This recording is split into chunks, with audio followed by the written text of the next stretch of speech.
হ্যাঁ, ছোটবেলায় আমি যখন আমার জ্ঞান বুদ্ধি হয় তখন আমি দেখি যে আমি খাগড়াছড়ি। তখন আমার 6 বছর বয়স। আমার মা নাই, সৎ মা ছিল ঘরে। আমরা 2 ভাই, কিন্তু জানতাম একটা বোন আছে আমার, বড় আচ্ছা বোন। আচ্ছা সেটা কোথা থাকে, ঢাকা। মানুষের সাথে শুনতাম, তখন একটু একটু জ্ঞান বুদ্ধি আমার আসতেছে। আমি জানলাম যে বড় বোন ঢাকা থাকে। আশেপাশে মানুষ আমার বলতো যে তোমার তো একটা বোন আছে। তো আমার আরেকটা কথা বলি ভাইয়া, ওই জি। দিন আমার সবাই কালাবুড়ি বলে নাম ডাকতো। মানে আপনাকে ডাকতো কালা বুড়ি? হ্যাঁ, মানে এটা বলতো কেন, আমি কালোর মধ্যে নাকি খুব মায়াবী ছিলাম, এই জন্য আর কি কালো বুড়ি বলে ডাকতো আমার মা। ওকে, ঠিক আছে। এটা মা ডাকতো আর কি, মা নামটা রেখে গেছে।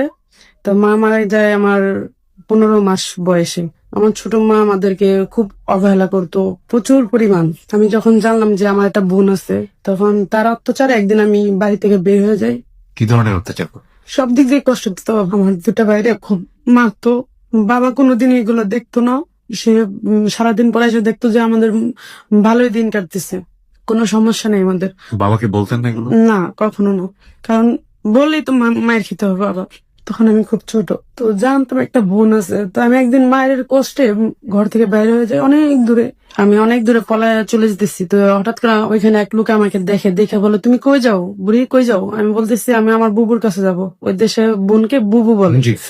না না, তুমি হারা যাবে, চলো। তাই না, আমার ভাইয়ের সাথে দেখা হয়, ফুরাদের সাথে। তো ফুরাদের হাতে দেখ, নেই ফুরাদ ও তো চলে যেতেছে, কই জানো, বুবুর কাছে যাবো, লয়ে যাও। ভাই আমার টাইনা বাসা আনছে, আমি জানি এখন ধরতে পারলে আমার আবার মারবো। তখন আমি ভাইয়ের হাতে অনেক জোরে কামড় দিই। তো ছোট মা মারে, আবার কেউ দেখতো না। সেদিন মারতো, এমন ভাবে মারতো গলায় পাড়া দিয়ে। ওহো। খুব আহ, শৈশবটা অনেক অনেক আগের, কিন্তু স্মৃতি এতটাই বেশি বিদগ্ধ। হয়তো অনেকেই সৎমার ঘরে অনেক সুন্দরভাবে বড় হয়েছেন, এবং কেউ কেউ হয়তো বা এরকমও আছেন যারা হয়তো ওকে অনুভব করতে পারেন যে আসলে সৎমার যে যন্ত্রণাটা সেটা কতটা কষ্টের। এবং আমরা বিশ্বাস করি অনেক সৎমাই শুনছেন আজকের এই রেডিওর অনুষ্ঠানটা।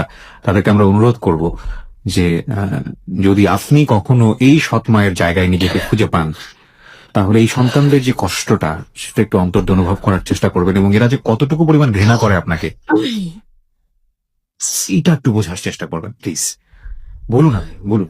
তারপর মারতো, অনেক অত্যাচার করতো। তো একদিন গলায় পা দিয়ে গালের চামড়া গুলো টেনে টেনে মারতো। তো আব্বা এসে দেখতো গালগুলো খুব কালো হয়ে যেত আমার। দিকে বলতো, মা তোমার এগুলো কালো কেন? এই একটা সিনুসিলে দেশে কাটাই দিত, কোনোদিন বলতাম না। আর বাবার সামনে খুব আদরে রাখতো। বাবা চলে গেলে নির্যাতন করতো, যেটা সত্য কথা সেটা আমি বলতেছি, হয়তো তারা শুনলে কষ্ট পেতে পারে, কিন্তু এটা স্বীকার করবে তারা যে এটা সত্য, এবং আশেপাশে সবাই জানে এটা। তো যাই হোক, লাখো শুক্রিয়া জানে মাদের প্রতি। কিন্তু মা যে এরকম হতো সেটা আমি কখনো জানতাম না, কারণ আমি জানতাম এটাই বুঝি মা। এবং কি আমি তার বুকের দুধ চুরি করে খাই। আমি তো জানি না মার দুধ কেমন হয়। তো আমি একদিন দেখছি আমার একটা ছোট ভাইরে সে দুধ খাওয়াইতেছে। তা আমি তার একটা আন্দাজ সরাই আমি দুধের স্বাদ দেখছি তার কেমন লাগে। এরকম একটা মানে মায়া পাওয়া, ভালোবাসা পাওয়া, মায়ের প্রতি যে একটা মমতা, এটা আমার ভিতরে সবসময় কাজ করতো। তাদেরকে খুব আদর করতো দেখতাম, কিন্তু বাবার সামনে আদর করতো, বাবা চলে গেলে আর আদর করতো না। খুব ভালো লাগতো, সারাক্ষণ কাজের মধ্যে রাখতো। আর ও দেশের মরিচ, ধান্য মরিচ আছে না, ওগুলা খালি বলতো এগুলা বাইটা নিয়ে আসো। ওই বাঁচতাম। আমার ভাইরে দিয়ে গরু চড়াইতে দিত, যাও গরু চড়াই নিয়ে আয়। পড়ালেখা করতে দিত না, আবার খুব মারতো। আর ছোটবেলাতে সবাই একটা অভ্যাস থাকে প্রস্রাব করে দিছে না, তো আমার এই অভ্যাসটা ছিল। তো আমার ভাইরে দিয়ে ওগুলো ধোয়াইতো, আমাদের ধোয়াইতো, মুঠি করে লবণ প্রস্রাবের মধ্যে দিয়ে খাওয়াইতো আমাদের। বলতো এটি সবটি খাবি, প্রচুর কষ্ট হইতো, আমরা খাইতাম। এগুলো কেন করতো? এগুলা করলে নাকি প্রস্রাব আর করে নাই ভয়ে। মানে বিছানায় রাতের বেলা যে ঘুমের মধ্যে পুরা 1 মুঠ লবণ খাওয়াইতো। এবং এটা ও যেটা বললো এটা অনেকেই বিশ্বাস করতে পারবেন না, বাট দিস ইজ ট্রু। এটা করা হয় বাচ্চাদেরকে অনেক সময়, এগুলো এক ধরনের কুসংস্কার, যে যাতে রাতের বেলা বিছানা নষ্ট না করে সে কারণে এই কাজগুলো করা হয়। ওকে, হ্যাঁ বলুন। বাবা একদিন বাসায় এসে দেখে যে আমি প্রচুর কান্নাকাটি করি, কিন্তু জানতে পারি না। আশেপাশে মানুষ বলে তোমার মেয়ের তো মারে, তুমি মেয়েটারে বাঁচাও। তো বাবা একদিন চুপ করে, বেশি দূরে যায় না, আশেপাশে থাকে, এসে দেখে যে আমার প্রচুর মারতেছে। এত মারে যে গলায় পাড়াটা দাঁড়ায় আছে, এর মধ্যে আমার বাবা এসে দেখে ফেলায়। দেখে তার ধাক্কাটা সরাই, তুমি এটা কি করতেছো, নিষ্পাপ একটা বাচ্চারা তুমি মারতেছো। তো উনি নানান ধরনের বাহানা দেখালো, এটা করে না সেটা করে, এই ওসিলা ওইসিলা নানান ধরনের দেখায়। তখন বাবা কি করে, আমাকে নিয়ে আমার বোনের কাছে এসে বলবো ঢাকা। তো বাবার সাথে সাথে আমাকে একটা জামা পরায়, আমার ছোট ভাই তহিদ, আমার বড়ি, দুনো ভাই। তো ওরা বলে চল আমরা তোদের ঢাকা দিয়ে আসুন, তারা এখানে থাকা লাগবো না, চল বহুত হইছে। পরে রেডিমেডি করে নিয়ে আসলো। এর আগে ঘটনা হলো আমার বোন যখন এখানে ছিল, এখান থেকে যাওয়ার ঘটনা হলো আমার বোন অনেক অত্যাচার পায় এই সংসারে। বড় বোন বড় বোন, মানে যেটা আপনি বুবু বোন। হ্যাঁ আকলিমা, যখন তার 12-13 বছর বয়স তখন আমার মা মারা যায়। আচ্ছা। মারা যাওয়ার পরে আমার 3 ভাই বোনকে আমার বোন লালন করে। এদিকদা সৎমার জ্বালা, এদিকদা না খাওয়ার জ্বালা, এদিকদা অভাব, এদিকদা সব দিকে অবহেলা। তো চিন্তা করেন যে এই ভাই বোন শেষ করে দিই, মানে মনের কষ্টে সে কি করে, কিসের তেতন একটা বিষয় না গোলায় গোলায় পায়, সবাই খায়, আমি মরে যাবো। তো আমার কুলে নিয়ে আদর উদর করে কান্নাকাটি করে 20 টাকা আমার সামনে আনে, খাওয়ানোর জন্য আমি লাত্তিতে ফালাই দিই। ছোট ছিলাম, বুঝতাম না। ফালা যাওয়ার পর আমার পেঁচাদের অনেক চিৎকার করে, সংগ্রাম করুন তোমাদের নিয়ে, আমি তোমাদের নিয়ে বাঁচবো। তখন আমাদের ওই অবস্থায় ফেলাই দিয়ে সে ঢাকা এসে পড়ে। ঢাকা এসে আমার ফুপুর কাছে কাজ করে, সে কালীগঞ্জে আমার ফুপু থাকতো, বড় ফুপু। ও ফুপুর বাড়িতে আমার বোন এসে থাকে এবং ওখানে কাজ করে। তো এদিকে তো আমরা এত ঘটনা তো সময় আমি জানি না, আমি তো জানি পরে। তো যখন আমার বাবার রওনা দিল আমাদের নিয়ে, যে চলো তোমাদের নিয়ে যাই, ঢাকা আসলাম। আসার পরে দেখলাম যে আপুর বিয়ে হয়েছে। তো আপু বিয়ে করে কেন, আপুর একটা উদ্দেশ্য যে আমার যে যন্ত্রণা পাই আমি এখান থেকে আসছি, আমার 3টা ভাই বোনরা আমি 20 খায় মেরে ফেলতে চেয়েছি, সেই ভাই বোনদের নামের আমি যুদ্ধ করে তাদের বাঁচানোর জন্য ঢাকা শহরে আসছি, তাদের বাঁচানোর জন্য আমার কিছু একটা করার দরকার। তো আপা চিন্তা করলো যে আমি যদি একটা আনমেয়ের ছেলের বিয়ে করি, সে আমার ভাই বোন দেখবো না, আর যদি একটা বয়স্ক বা বউ মরে গেছে এরকম একটা লোকের বিয়ে করি, তাহলে মনে হয় ভাই বোন দেখবো। তো ফুপুর বাড়িতে কাজ করতো। তো একদিন এক লোক আমার ফুপুর বাড়িতে ভাত খেতে আসে, আপু দেখো খুব পছন্দ করে তোমার আমি বিয়ে করতে চাই, বিয়ে করবো আমার। আপা খুব লজ্জা পেত, ফুপু রাজি হয়নি, ফুপু বিয়ে দিতে চায় না। তা আপা বিয়ে করে, একটা শর্ত নেয় দুলাভাইয়ের সাথে, যে দেখেন আপনি আমাকে বিয়ে করতে চান, ঠিক আছে, আমার 3টা ভাই বোন যদি আপনি পালেন তাহলে আমি আপনাকে বিয়ে করবো। আপা বলে যে আপনার তো বউ আছে, কয় না আমার বউ পাগল, আমার 2টা ছেলে মেয়ে আছে, বউ যেহেতু পাগল আমার একটা মানুষ দরকার, আর তোমার 3টা ভাই বোন যেহেতু আছে আমি শুনছি আমি ওদের পালবো, প্রস্তাবটা ফালাও না, এটা বলে। তা আপা না করে দেয়। আপা ওইদিকে আর কি করে না, কাজ কাম করে, চিন্তা করে না আমার ভাই বোন তো দিতে অবহেলা আছে, যেভাবে হোক আমার এটা রাজি হইতে হইব। তো ভালো ভালো জায়গাতে সম্বন্ধ হয়, কিন্তু আপা এগুলা অ্যাকসেপ্ট করে না। বিয়ে হয় তার সাথে, বিয়ে হওয়ার পর মানে ভদ্রলোক বউ থাকা অবস্থায় আরেকটা বিয়ে করে। হ্যাঁ বলে যে তার ওয়াইফ পাগল, আচ্ছা, আর 2টা বাচ্চা আছে, তাদের দেখাশোনা করার জন্য তার। এটা কি আপনার বোন তখন খোঁজ নিয়েছিল বা এটা কি নিশ্চিত ছিল? কিভাবে নিবা, আমার আপু এমন সাদা সিধা ছিল যে দুনিয়া সম্পর্কে তার কোনো কোনো তখন ইয়ে রক্ষা করার দরকার ছিল তার ভাই বোন, আর কিছু চিন্তা করেনি, তার লাইফের চিন্তা সে করেনি। ওকে। সে বলার পর দুলাভাই বলে আমি তোমাকে এখানে সবকিছু করে দিবো, তুমি তোমার ভাই বোনদের মানুষ করবা, আর আমি তাদের দায়িত্ব নিলাম।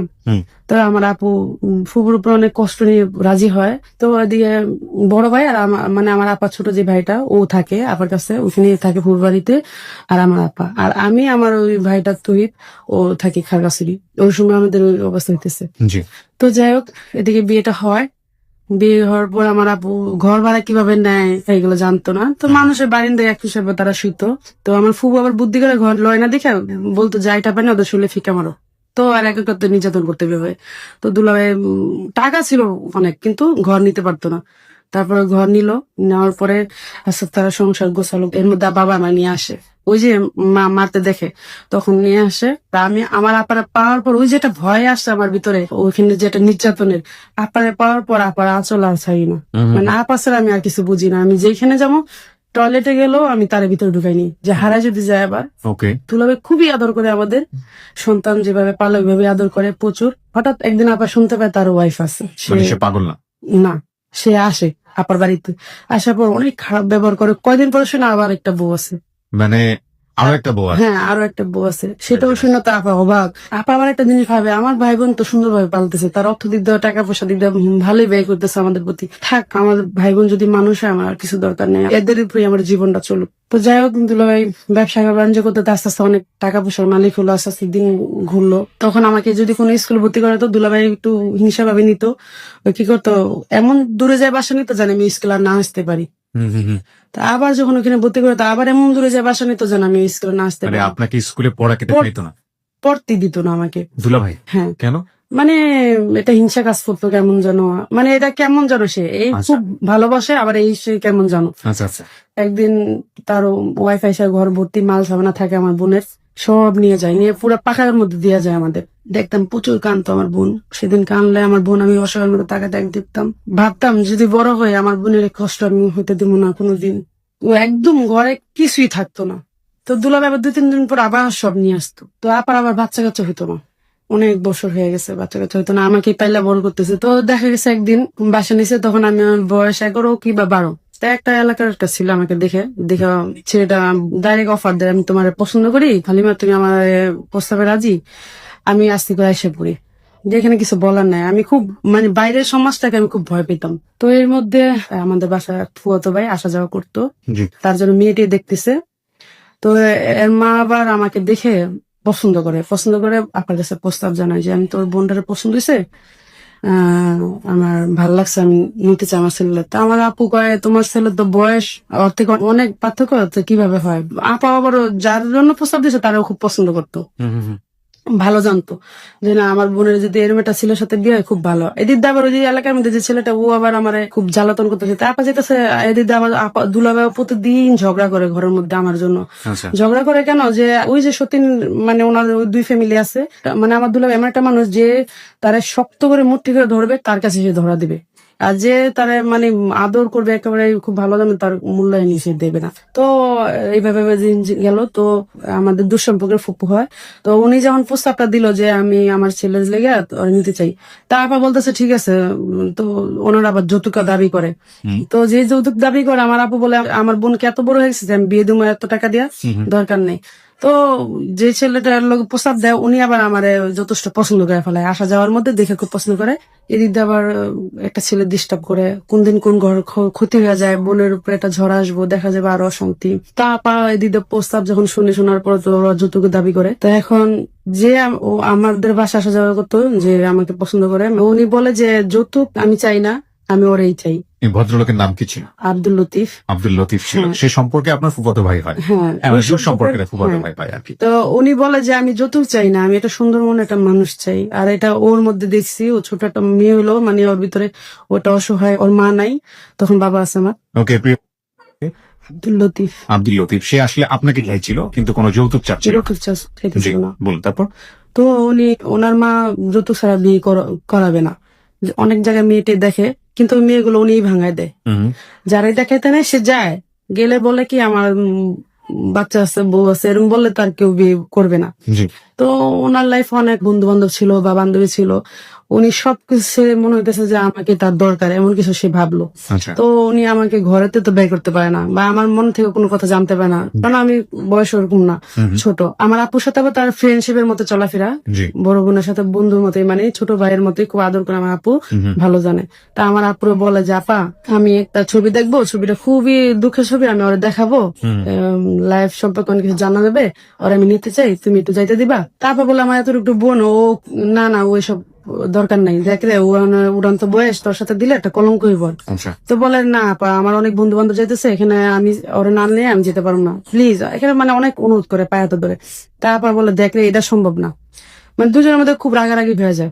তো বলে যে তুই কি করাইতে চাস, আমার বউ আমি নিবো, মানে রাগ করে বলতেছে ও তো আমার বউ, আগে পরে আমার বউ হইব। আপাকে একটা কথা হলো, তারপরে থেকে আর ছুটতে পারতেছে না, খুব মানে বিরক্ত। তো একমতে আপা রাজি হয়।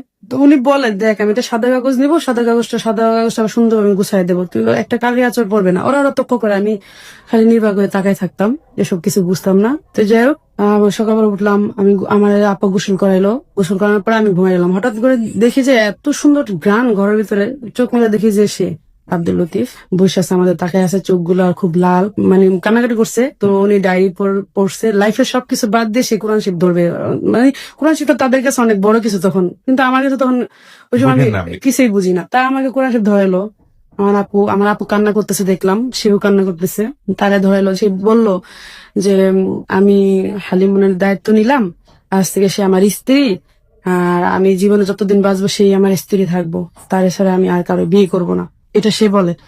আমার আবার বলতে বলে যা যা, আমি তা বলি। আমার বলতে বলে যে তোমার জীবনে একজনই, আর তোমার জীবনে আর কেউ আসবে না, তুমি ওর এই স্বামী বলে গ্রহণ করলা, বলো।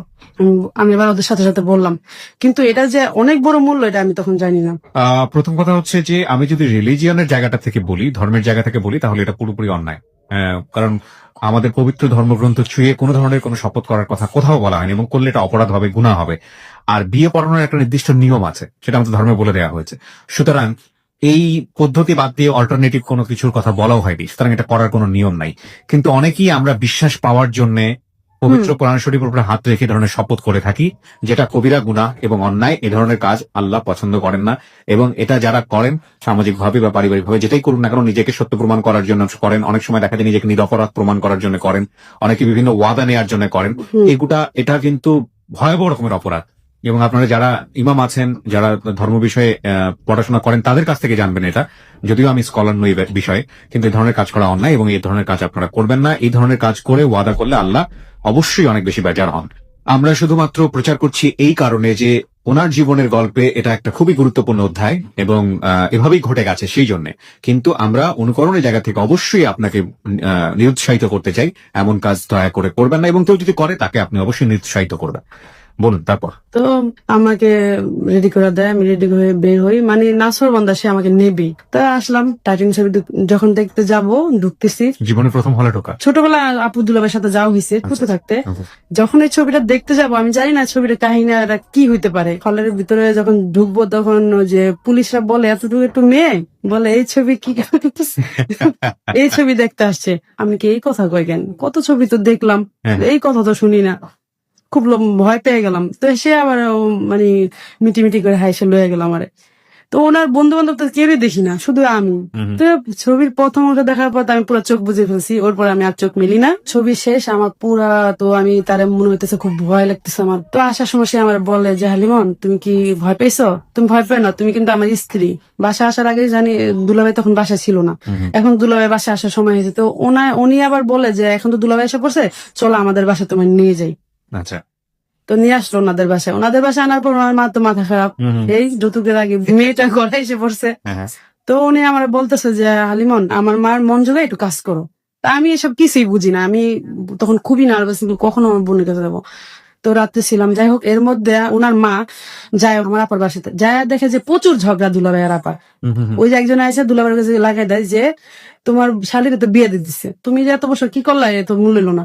তো দুলাভাইকে এতটুকু শালি আমার বিয়ে দিয়ে দিল। দুলাভাইয়ের ইচ্ছা ছিল দেশে বিয়ে দিবে, তার কুমিল্লাতে। তো পরে এদিন আমার মানে ওনার মা, লতিফের মা আসে, এসে চিল্লান্দা বলে এই মেয়ে বিয়ে করাবে এক্ষণে। এর মধ্যে লতিফের বোন আবার সবসময় বিদেশ থাকে, উনি আবার ওই সময় ছিল পাশে কোথাও যেন বাসা নিয়ে আসছিল। তো উনি আসছে, এসে বলে কি বলেন মা, এতদিনের আশা আপনি নষ্ট করবেন, এখনই বিয়ে পড়াই দিবেন, এটা কোথাও হইলো নাকি, বাদ দেন, এই লতিফ তুই আরে দিয়ে। তা আমি তো এটা মানে আমি এটা কিছুই বুঝতেছি না। তো উনি কি করে আমাকে নদীর পরে আমার ওই যে ফুপুর বাড়ি দিয়ে যায়, যে ফুপুর বাড়িতে আমার আপুর বিয়ে হয় আমার দুলাভাইয়ের সাথে, যেখানে উনি থাকতেন, হ্যাঁ কাজ করতো। তো ফুপুর বাড়িতে যাই, যাওয়ার পরে ওইখানে আমাকে রেখে এসে পরে। তো মাগরিবের আজান দিলে আমি একটা অভ্যাস ছিল কি, আমি মোনাজাত করতাম। তো আমি আল্লাহর কাছে খালি বলতাম যে আল্লাহ আমার বোন জীবন বড় কষ্ট করতেছে, আমিও এইভাবে আছি, আমি ডালে ফেলে আমার কোনো ই নেই, আল্লাহ তুমি এমন একটা জীবনের সাথে আমাকে মিলাই দেবা যার সাথে আমার জীবনটা যেন আমি সুন্দরভাবে কাটাতে পারি। তো লতিফে যখন আমার কাছে দেখা করতে আসতো, তখন অনেক দিন ওর বোনে আটকে ফেলাইতো রে, 4-5 জন লোক লাগাই রাখছে আমার কাছে যেন না আসতে পারে। তো লতিফ যাই হোক যৌতুকের জন্য পাগল না, আমাকে বিয়ে করার জন্য সে প্রচুর পাগল ছিল। যেভাবে ওর জীবনে আমি কলঙ্ক দিচ্ছি, এইভাবে আমার দিয়ে তো এটা হইতেছে। এখন ওর দুলাভাই গ্যাঞ্জাম করতেছে, যাকে আমি ওরে বিয়ে করবো, আর এই মেয়েটা আমার ঘরে নিতে হবে, এটা এই 3 মেয়ে। তো উনি চুরি টুরি করে আসতো, এমনকি জুতার বাড়ি, মায়ের যত রকমের ইয়ে আছে ও খাইতো। ওর বোন খুব বাজে ছিল, মা এবং বোন প্রচুর অত্যাচার করতো ওনার প্রতি। তো উনি দোকানের মধ্যে 4-5 জন কর্মচারী রাখতো। তো সে কি করতো, কর্মচারীরা খুব ভালোবাসতো রে। তো ওনাদের পড়ায় পড়ায় আইসা পড়তো, ঝড় তুফানে নদী পাড়ায়, বুড়িগঙ্গা নদী, কালীগঞ্জ ওই পাড়ে যেতে গেলে বিশাল নদী।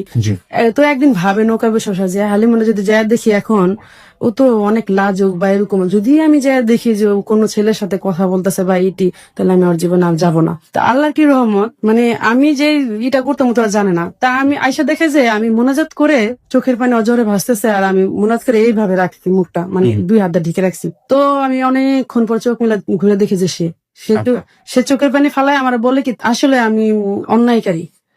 নিজে বলতেছে যে আসলে তুমি এত ভালোবাসো আমারে, মানে অভাব হয়ে যায়। যাই হোক আমি অবাক হয়ে গেলাম। তো ওর দেখা যাই হোক, ও আমার একটা বুদ্ধি শিখা দেয় যে আমার ফ্যামিলির থেকে আমার অনেক বিয়ে চাপ দিতেছে, হালিমান তোমার একটা কথা জিজ্ঞেস করো, তুমি মাথাটা নাড়বা। আমি কি আচ্ছা ঠিক আছে। তো এর মধ্যে অনেক জায়গায় বিয়ে লেগে নেয়, চুল ফালাই দেয় যেন ওরা কেউ পছন্দ না করে। তো তারপরও মাথা চুল ফালাই দেওয়ার পরে ওরা পছন্দ করে ফেলায়, মেয়েরা খুবই সুন্দর দেখতে। তো দেখা যায় পছন্দ করে ফেলা অনেক বিরক্তকর না, যেখানে তাই এখন বুদ্ধি একটা টেকনিক্যাল একটা বুদ্ধি করে যে তুমি এই কথাটা বলবা। আমি আচ্ছা ঠিক আছে, খালি মাথা ডালারবা গাছা। তো ওরা ভাই বোন আসছে, এসে বলতেছে হালিমন ইয়া তোদের মধ্যে নাকি কি হয়েছে আমার ভাসুর বলতেছে, আমি আবার ওই যে বলছে মাথা লাড়তে, জি। উনি আবার দাঁড়ায় আমার মাথা লাড়তে বলতেছে, তাই আমি আবার মাথা লাড়লাম, কিন্তু এখানে যে কি কথা সেটা আমি জানি না। আচ্ছা। পরে শুনলাম কি যে উনি মাথা লাড়ার উদ্দেশ্য হলো আমার গর্ভের সন্তান আছে, সেটা যেন আমি তারে বলি, কিন্তু আমি কিন্তু এটা কিছুই জানি না। মানে উনি এসে আপনাকে একটা প্রশ্ন জিজ্ঞেস করবে, আমি মাথা সেই নাড়বো। প্রশ্নতে আপনি মাথা নাড়বেন, হ্যাঁ, মাথা কিন্তু নাড়বো। আলটিমেটলি কি প্রশ্ন কি কিছু আমি আপনি কিছুই কিছুই জানি না বা জিজ্ঞেস করি না। That's really terrible. Okay. হ্যাঁ, তো এখন তো তারা বলে কি আর করার, বিয়ে তো হইতেই হইব। তো বিয়ে রাজি হয়, বিয়েতে শুক্রবারে বিয়ে। এখন আমার বোনের বাড়িতেও না, ফুপুর বাড়িতে বিয়ে হবে। তা আমার চাচারা আসে, সবাই আসে, বিয়ে সব আয়োজন চলতেছে। তো এর মধ্যে লতিফ আমার যখন যেদিন বিয়ে সেদিন যৌতুকের জন্য ওর মা আগায় না, মানে ওই বাড়িতে ছাড়া দেয় বসে থাকে। তো উনি তো পুরা রেডি সব, এখন রাত বিকেল 5টা হয়ে যায়। এদিক দিয়ে আমার আপা দুলাভাইয়ের অত্যাচার আছে, খুব কষ্ট আছে, কি করব দিশা পায় না। আপা আবার এক বুড়িতে একটা চেন দিব বলে চেনটা লেগে টাকা নেয় হাতে, দুলাভাইকে দাও আমি কিনে দেবো, দুলাভাই নিয়ে আমি যাবো না, টাকাও দিব না। তা আপা জিদ দেখ কষ্টে যে আমার বোনডারে তুমি শুরু থেকে এরকম করতেছো আমাদের সাথে, মানে আপার একটা কষ্ট লাগবে, আজকে মা নাই আজকে এরকম করতেছো। তা আপা আবার কি করলো, একটা চাকু নিয়ে নিজের পেটে ঢুকে দিতে নিয়েছিল, দুলাভাই আবার ধরতে যায়, আপার হাতে এখন স্পটটা আছে, এটা দাগ পড়া যায় কঠিন ভাবে। তারপর যাই হোক উনি আসে, মানে আমার বিয়ের জন্য সব রেডি হয়, এর মধ্যে ওনারা আসে না যৌতুকের কারণে। তো উনি দেখলাম যে আমার পরে আসতো অনেক কষ্টে, বিয়ের রাজি হলো না। আমার বয়স নিয়ে সমস্যা হয়ে গেছে, 12 বছর 13 বছরে এখন আসে না, সে মেয়ে বিয়ে দিবে, এখন একটা পুলিশ কেসমিস আছে। তো ওনারা 18 বছর বানায় বিয়ে দিল, যাই হোক বিয়ে হইলো। তো মজার ঘটনা কি, বউ সবার আগে তো কখনো যায় না, আমি সবার আগে দূরে চলে যেতেছি শ্বশুর বাড়ি, কিন্তু তখন আমি বুঝতেছি না এটা কি। বিয়ে হয়ে গেল? হ্যাঁ, বিয়ে হয়ে গেছে, আমি সবার আগে দৌড়ে চলে যেতেছি, সবাইকে ফেলেই, Okay. মানে আমি আগে আগে হাঁটতেছি। আমার কাছে মনে হচ্ছে এটা একটা খেলার একটা আনন্দ, বিয়ে জিনিসটা বুঝিনি না। বুঝি না একদম। ওকে। তো আসলাম ওনাদের বাড়িতে, আসার পরে তো যখন দেখলাম যে এক রুমে দিল, আমি এটা কি, এই রুমে কেন আমাকে দিবে, আমি খুব রাগ হয়ে গেলাম, না আমি এই রুমে শোবো না, আমি আপনাদের সবার সাথে শোবো। এরপর কান্না শুরু করে, আমি তো আমার আপার কাছে যাবো, এখানে তো আমি এতক্ষণ থাকবো না। যাই হোক ফুল বাড়িতে আমাকে নেওয়ার পর এমনি এমনি আমাদের সংসার চলতে থাকে। তো উনি যখন বাইরে যায় তখন আমার প্রতি অনেক নির্যাতন হয়, আমার শাশুড়ি আমাকে প্রচুর পরিমাণ খাটায়। ওষুধ তো আমি বুঝি না, যে যেমনি বলে অমনি মন জোগানোর জন্য চেষ্টা করি, সারাক্ষণই কাজ কাম করি, কিন্তু দেখা যায় উনি ঘরে আসলে আমাকে দেওয়ার কাজ করে না, আমাকে খুব আরামই রাখে। তো এর মধ্যে আমার আপু তো বাবু টাবু হয় না, তো উনিও টেনশনে পড়ে যায় যে আমার মনে হয় বাবু হবে না। তো 13 বছর বয়সে আমার গর্ভবতী হয়ে, যাই হোক আল্লাহ পাক আমাকে একটা কন্যা সন্তান দেয়। তো মেয়েটা যখন পৃথিবীতে আসলো, আসার পর আমার বোন তো পৃথিবীতে না পাইছে, তার তখন সন্তান নাই, 18 বছর হয়ে গেছে, 20 বছর হয়ে গেছে, বিয়ে হয়েছে, আমাকে পালছে, আবার বাচ্চাটা পায়া সেই পারলো। তো একদিন আমি একটা কাঁচামরিচ খেতে যাই তরকারির সাথে, আপা দেয় না, কয় না আমার বাচ্চার সমস্যা হবে। আমি কি করে বালি দিয়ে তাকে চাপাতা মেরে ফেলতে লই। বাচ্চাকে? হ্যাঁ, কেন? মরিচ খেতে দিবে না কেন, এটা কি যন্ত্রণা। মানে এটা কি, মানে ফাজলামো করছিলেন নাকি ফান? না না, আমি এসব বিরক্ত মনে হতেছি, আমার কাছে মেয়ে এটা মনে হয়নি, আমার মনে হচ্ছে ওর বাচ্চা, এটা কিসের আমার বাচ্চা, কারণ আমি বুঝি না তো, তখন আমার 13 বছর বয়স। আচ্ছা আচ্ছা। তো আমার আপু তো পেঁচা ধরে বাবুটার আমার একটা থাপ্পড় মারার পর আমি অনেক দূরে যাই, এটা জুতালে বাবুটার ভিক্ষা মারি, অনেক বড় একটু মানে আপনাদের ফিলটাই আসে নাই, মানে না, ফিলটাই আসে। তা আমার আবার খালতো বোন হয়, দুঃসম্পর্ক বোন। ট্রু। কোনো কিছু বুঝে ওঠার আগে বিয়ে, কোনো কিছু বুঝে ওঠার আগে বাচ্চা, মানে আমার কাছে একটা মেন্টালি প্রবলেম মনে হইতো এটা। মানসিক ভাবে সমস্যা। হ্যাঁ, যেমন ওর বাবাকে মানে আমি মানে ওর বাবার সংসারের যে ঝামেলাটা, এটাও আমার কাছে একটা মেন্টালি প্রবলেম মনে হতো আমি আর পারি না। তারপর আমার একটা মেয়ে পেটে আসে, আবার তখন ওই মেয়েটা আসার পরেও মানে আমার প্রচুর অবহেলা, মানে আমার 3-4 দিন ধরে আমি খেতে পাই না, আমার বোন অনেক বাজার সদা দিয়ে পাঠায় মিনতি দিয়ে, মানে আমার শ্বশুর বাড়িতে আমি কইতে পারবো না কোনোদিন আমি একটা মুরগির মাংসের টুকরা আমার পাতে দিচ্ছে। আপনার জামাই কাজ করতো সে সময়টাতে? হ্যাঁ, পরিবারে ইনকাম করতো? পরিবারে উনি ইনকাম করতো, তার একটা যে মানে কি ইলেকট্রিকের দোকান ছিল, টিভি। বুঝলাম, সে আয় উপার্জন করতো। আমার ননাসটা বিদেশ থেকে আসার পর আরো নির্যাতন শুরু হয়ে যায় আমার উপরে। মনে করেন তারা সবাই একটা রুমে বসে টিভি দেখতো, আর আমি পাকের রুমে বসে রান্না করতাম। 3-4টা রুম পার হয়ে বাড়িটা একটু ভয়ঙ্কর, খুবই ভয় পাইতাম। একদিন বাচ্চাদের যখন ওনার 2 নাতনি মানে ওনার বোনের ঘরে যে ভাগ্নি 2টা থাকতো আমাদের কাছে, ওদের টিচার যখন আসতো তখন বাচ্চাদের দিয়ে আমাকে পাকের বসা রাখ, বলতো তুই এই ঘরে আর আসবি না, বাচ্চা আমার নাতিকে পড়ার সমস্যা হয়। তা আমি বাচ্চাদের নিয়ে ওখানে বসে থাকতাম, মশার আমাদের খুব কষ্ট তো, ওরা কান্না করে মুখ জাদা ধরতাম, বাবা কান্না করো না, দাদি বকবো। তো এরকম করতাম। তো এটা কখনো আমি লতিফে বলি নাই, কিন্তু মনে মনে আমার অনেক ভিতরে জখম হয়ে যেতেছে। তো একদিন অনেক কষ্ট থেকে আমি কি খানা দানাও এরকম করে, আমার প্রতিটা মানুষের কাছে যা যা একটা কয় আমিও সহ্য করে পারি না, মানুষ আমার এসে অনেক আদর করে, মানুষেরও মিশতে দেয় না, যা এই জীবন আর রাখুন। তো মনের কষ্টে কি করলাম, ছাদে উঠি যে নিজের জীবন দিয়ে ফেলুম আজকে। তো ওখান থেকে লাভ দিতে চাই যে আত্মহত্যা করবো, তখন আমি ভাবি না, আমার না বাচ্চা আছে, আমার দুটো মেয়ে আছে, আমি যদি মরে যাই আজকে আমার মতো ওরা এভাবে জীবন কাটাইবো না। আসলাম নিচে, আসার পর সারাদিন কাজ করার পর আমি তো ভাত খেতেছি। তা এখানে আরেকটা ঘটনা, আমার বাসুরের প্রথম স্ত্রী চলে যায়, আমার শাশুড়ির সাথে ঝগড়া বিবাদ করে একটা বাচ্চা ফালাই দিয়ে চলে যায়। তো এর মধ্যে আমার ভাসুরটাও আমাদের কাছে থাকে, ওই ছেলেটাও থাকে। তো ওনার ওই ছেলেটারা আমি পালি ছোট থেকে, ইসলাম। তো ওরে আমি ভাত খাইতেছি, তো ও আমার আম্মু আম্মুকে ডাকতেছে, আমি আবার সারাদিন পর কাজ করে ভাত মুখে দিছি, আর আম্মুটাকে জবাবটা আমি দিতে পারি না। তো ওনারা কি করে, ও লতিফ ব্যাপার এটা ফলো করে কি করে, একটা লোহারি দিয়ে আমার একটা বাড়ি দেয় হাতের মধ্যে। তো মা ডাকতেছে, শোনো না, কারণ আমার ভিতরে তো কোনো পাপ নাই, আমি ওই যে ভাত মুখে দিছি সারাদিন পর, আমার খুব ক্ষুধা লাগছে, ও যে মাটাকে আমি খেয়াল করতে পারিনি। আর আমি কি দেখেন, আপনি আমার একটা বাড়ি দিলেন, আমি কি খেয়াল করছি? বেশি কথা কবি না, একটা বাড়ি দিল। তো আমি আবার ওই ব্যথায় কানতে কানতে অজ্ঞানের মতো হয়ে গেছি। এর মধ্যে ওর মায় আসে, দেখে আমি কান্দি। উনি আবার কি করে, ওনারে বলা হয় যে আমার মারছে, উনি আবার আমার ওই ব্যথা হাতের মধ্যে টান দেয়, বলে যা ঘরের কাম করগা, এইসব নাকি আমি বাদ দে। আবার মাঝে মাঝে বোতলে কিছু পানি পুনি পাইতো, যে যেমন ওনার এই মেয়ের ঘরে নাতি পানি খেয়ে ফ্রিজের পানি ফিক্কা মেরে রাখে, ওই বোতলের মধ্যে একটু পানি থাকে, উনি কি করছে সাথে সাথে যাই বোতলটা উঠে গাড়ি যে পরা পানি খায়, আমার পোলারে ভূত বানাইতেছে, নানান ধরনের খারাপ কথা বলে। তো ওই সময় সোনিয়া আবার বলে, ওনার মেয়ের ঘরে দুই মেয়ে, সোনিয়া মুক্তা, সোনিয়া আবার বলে, নানু এই মাত্র বোতলটা আমি রাখছি, তুমি কি বলো মামিরে? কয়া চুপ থাক তুই, আমি ওর খবর জানি না, এই সেই দুনিয়ার কথা বলে। অথচ ভাইয়া দেখেন, আমার জীবনে তখন আমি ভুল পাপ অন্যায় হিংসা আমার ভিতরে নাই তখন। ওকে, প্রিয় শ্রোতা, আজকে হালিমার জীবনের গল্প আপনারা শুনছেন। হালিমার জীবনের গল্পের অন্যতম একটি অধ্যায় হচ্ছে বিগত রমজান মাসে ঘটে যাওয়া একটি হত্যাকাণ্ড, যেখানে আমরা দেখেছিলাম যে স্ত্রী নিজ হাতে তার স্বামীকে খুন করেছে। যে রিপোর্টটি আমরা প্রথমেই অনুষ্ঠানের শুরুতে আমরা পড়ে শুনিয়েছি, তার জীবনের অন্যতম একটা অধ্যায় আজকে এই রিপোর্টের সঙ্গে জড়িয়ে আছে। আমরা সেই ঘটনার সম্পৃক্ততা খুঁজতে চাই, এপিসোডটি খুবই খুবই খুবই গুরুত্বপূর্ণ একটা এপিসোড, কারণ আমরা বলি ঘটনা, কিন্তু বিহাইন্ড দ্য স্টোরি, ঘটনার পেছনের ঘটনা, সেটা আমাদের অনেকখানি অজ্ঞাত থেকে যায়। আজকের এই ঘটনাটি গত রমজান মাসে ঘটে যাওয়া একটি জঘন্যতম হত্যাকাণ্ড। নিজ স্ত্রী কর্তৃক স্বামীকে মেরে ফেলা হয়েছিল পরকীয়া প্রেমের জের ধরে, এরকম একটা রিপোর্ট আমরা পড়েছিলাম, এবং সেটা নিয়ে ফেসবুকে অনেক তোলপাড় হয়েছিল। আমরা সেই ঘটনার সম্পৃক্ততা এবং সেই ঘটনার একটা বিশাল অধ্যায় হালিমার জীবনে, তাকে আজকে হ্যালো ইট 920 আমরা পেয়েছি, তার জীবনের গল্পে। আপনারা আশা করছি পুরো বিষয়টাই মনোযোগ দিয়ে শুনবেন। জি, আমরা যেখানটাতে ছিলাম যে আপনার শাশুড়ি আপনার সঙ্গে খুব অত্যাচার করছে, তারপর? হ্যাঁ, আমি যখন শীতে অনেক কষ্ট করতেছি, তো লতিফ একদিন একটা শোটা আমাকে বারিন্দাতে ফিকাদা দেয়।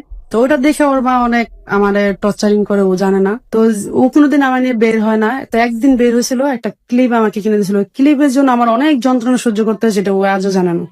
তো যাই হোক, ওর মা আবার ওই বাচ্চাদেরকে অনেক শাড়ি টাড়ি এনে দেয়, পড়লে বসে। ও তো আপনাকে অনেক লাভ করতো, তারপর হ্যাঁ, হয়ে গেল। প্রচুর লাভ করতো, কিন্তু শাসন করতো, লাভ দেখাইতো না।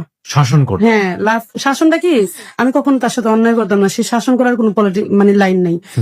আর সে আমাকে লাভ করতো, কিন্তু এটা প্রকাশ করতো না। সে বলতো বউদেরকে লাভ করলে দেখাইলে এটা মাথা উঠা যায়। এরা ওনার ভাইয়ের বউর লাইফ দেখে, মানে ওই যে বউ চলে যায় একজন লাভ করার কারণে, এই জন্য সে একটু অনেক কঠিন হয়ে থাকে। কিন্তু আমাকে আপনি ছাড়া তুমিও বলতে দেয় না কখনো। তো যাই হোক, এখন আমার শাশুড়ি এরকম নির্যাতন করে অনেক দিক দিয়ে। পরে আমার ননাসটা বাহির থেকে আসার পরে উনি এমন খাটান খাটায় আমাকে, যে ওর খাটান দেখে মানে আমি আর সহ্য করতে পারি না ওদের কষ্টটা আমি। তো একদিন লতিফের প্রতি ওরা একটা অবিচার করে, খারাপ ব্যবহার করে, যে আমরা নাকি অবহেলা করি বাচ্চাদের। আসলে ভুল ধারণা। তো আমার শাশুড়ি উল্টা আমার বাচ্চা চিক্ষার পরে মরে গেল, সে ধরতে দেয় না কাউরে, ধরবি না, মরে গেলে মরে যাক। তো যে মেয়েটা, আমার ননাসের মেয়েটা, ছোট মেয়েটা মুক্তা, না বললেই না, ও মারা গেছে ব্রেন স্ট্রোক করে। ও আমার খুবই লাভ করতো, এবং আমি মনে হয় ওর জন্য কিছুটা বেঁচে ছিলাম। আমি দোয়া করবো যেন বেহেস্তবান হয়, মানে খুবই খুবই উপকার করতো আমাকে। তো আমার বাচ্চাটা যখন কান্না করতেছে, আমার শাশুড়ি বলতেছে ধরবি না, ওরা জন্ম দিচ্ছে তোকে খেদানোর জন্য। তো আমিও ঘরে ঢুকলাম, রুটি বানাতে 1.5 কেজি আটা রুটি বানাতে তো সময় লাগবেই। আমি তো ভালো করে বাচ্চা মানুষ, আমি নিজেই। তো বাচ্চাটা আমি রুটিটা নিয়ে এসে দেখেছি আমার বাচ্চা প্রচুর কান্না করতেছে, ও কান্না করতেছে। তো আমার শাশুড়ি পাঞ্চা করতে বাইরে চলে গেল। তাই আমি ওরা বলি, কান্না করলা কেন মা? কয়, মা নানু বলতেছে এই বাচ্চারা জন্ম দিচ্ছে তোদের খেদার জন্য, তুই এই বাচ্চা ধরবি না। তা আমি অনেক কান্না করি যে আল্লাহ, এ দুনিয়া আমার মা নাই, তুমি এমন একটা শাশুড়ি দিলা যারা আল্লাহর কাছে এত চাইলাম, এত ভালো হইব যে সেও এরকম।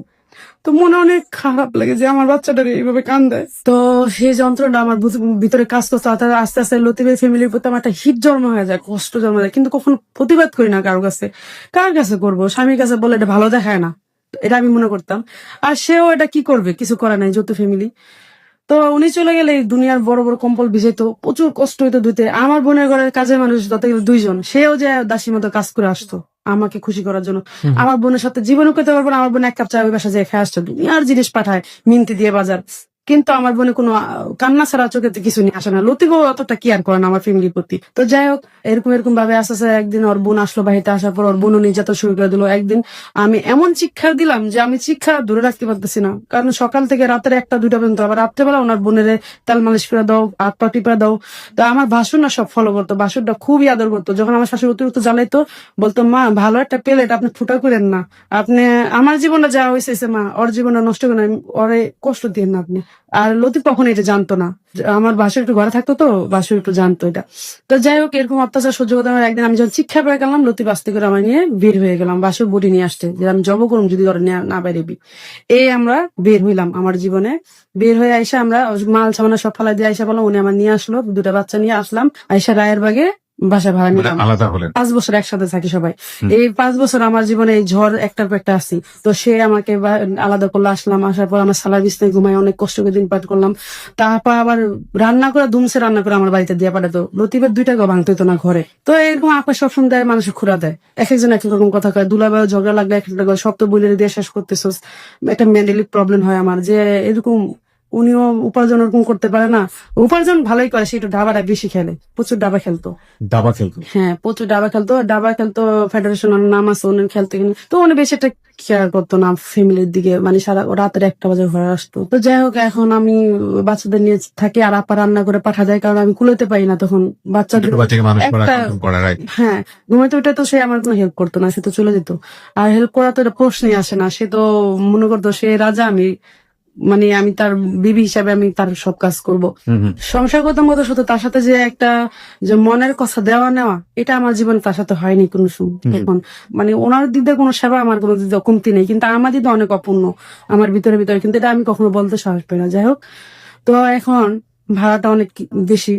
তো এখন আমার এক খালতো ভাই বাড়ি কিনছে, তো এখানে দখল করার জন্য, তাড়াতাড়ি যাওয়ার জন্য এখানে আমাদের ওই রুমটাতে আমাদের উঠায়। তো এক সাইডে তাদের অফিসের মাল থাকে, এক সাইডে আমি থাকি। ওই বাড়িটাতে 11 কাঠা জায়গার ভিতরে একটা রুম, চারপাশে বাউন্ডারি। বাড়িটা একটু ভয়ঙ্কর ভয়ঙ্কর ভাব, বাড়িতে নাকি অনেক খুন হয়েছে।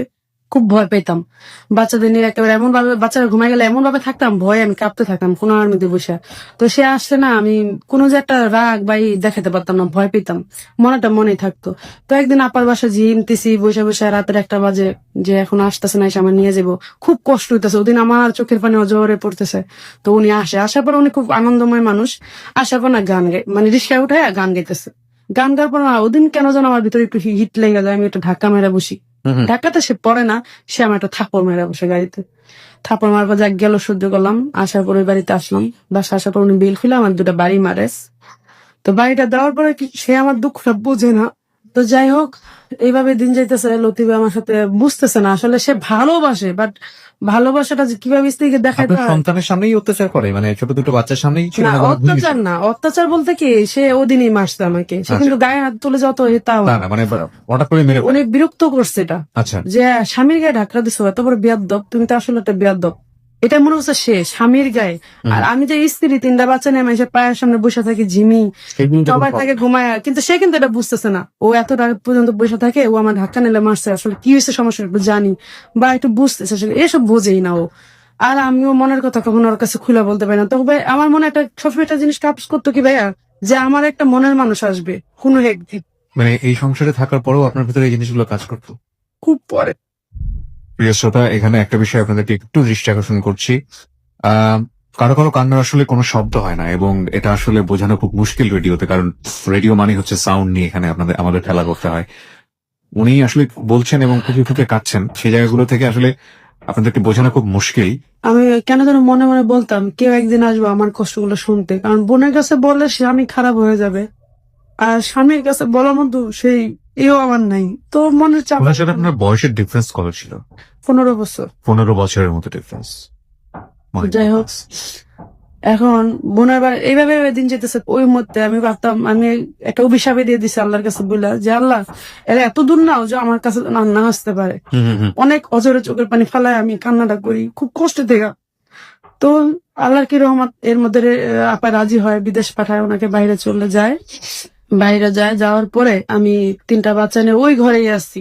তখন একদিন একটা ফকির আসে দিনের বেলা, লোকটা এমন ভাবে ঠেলে আমার ঘরে ঢুকতে চায়, আমি ভয়ে পেয়ে তার বাইর করে যাতায়াত গেটটা আটকে দিই। কি মনে করে সেইভাবে আসে আমি নিচে যাই না, সন্ত্রাসের মতো ডাইরেক্ট। কেন যেন মনে মনে একটা কষ্ট আসে যে কেমন স্বামী এমন বাড়িতে আমার থুয়ে গেল, কার আসে।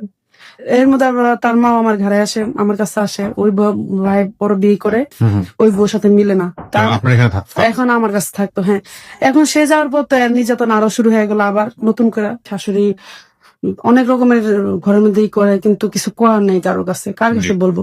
জি। তো ওর মধ্যে আমার শাশুড়ি চলে যায় দেশে। বাচ্চার বাবা বলতেছে লতিবে বিদেশ থেকে যে তুমি দেশে থেকে ঘুরে আসো। তো দেশে গেলাম, আর ওর মামার বাড়ি আমাকে নিমন্ত্রণ জানায়। তো উনি বিদেশ থাকে, তখন তো সবাই আদর করবে স্বাভাবিক।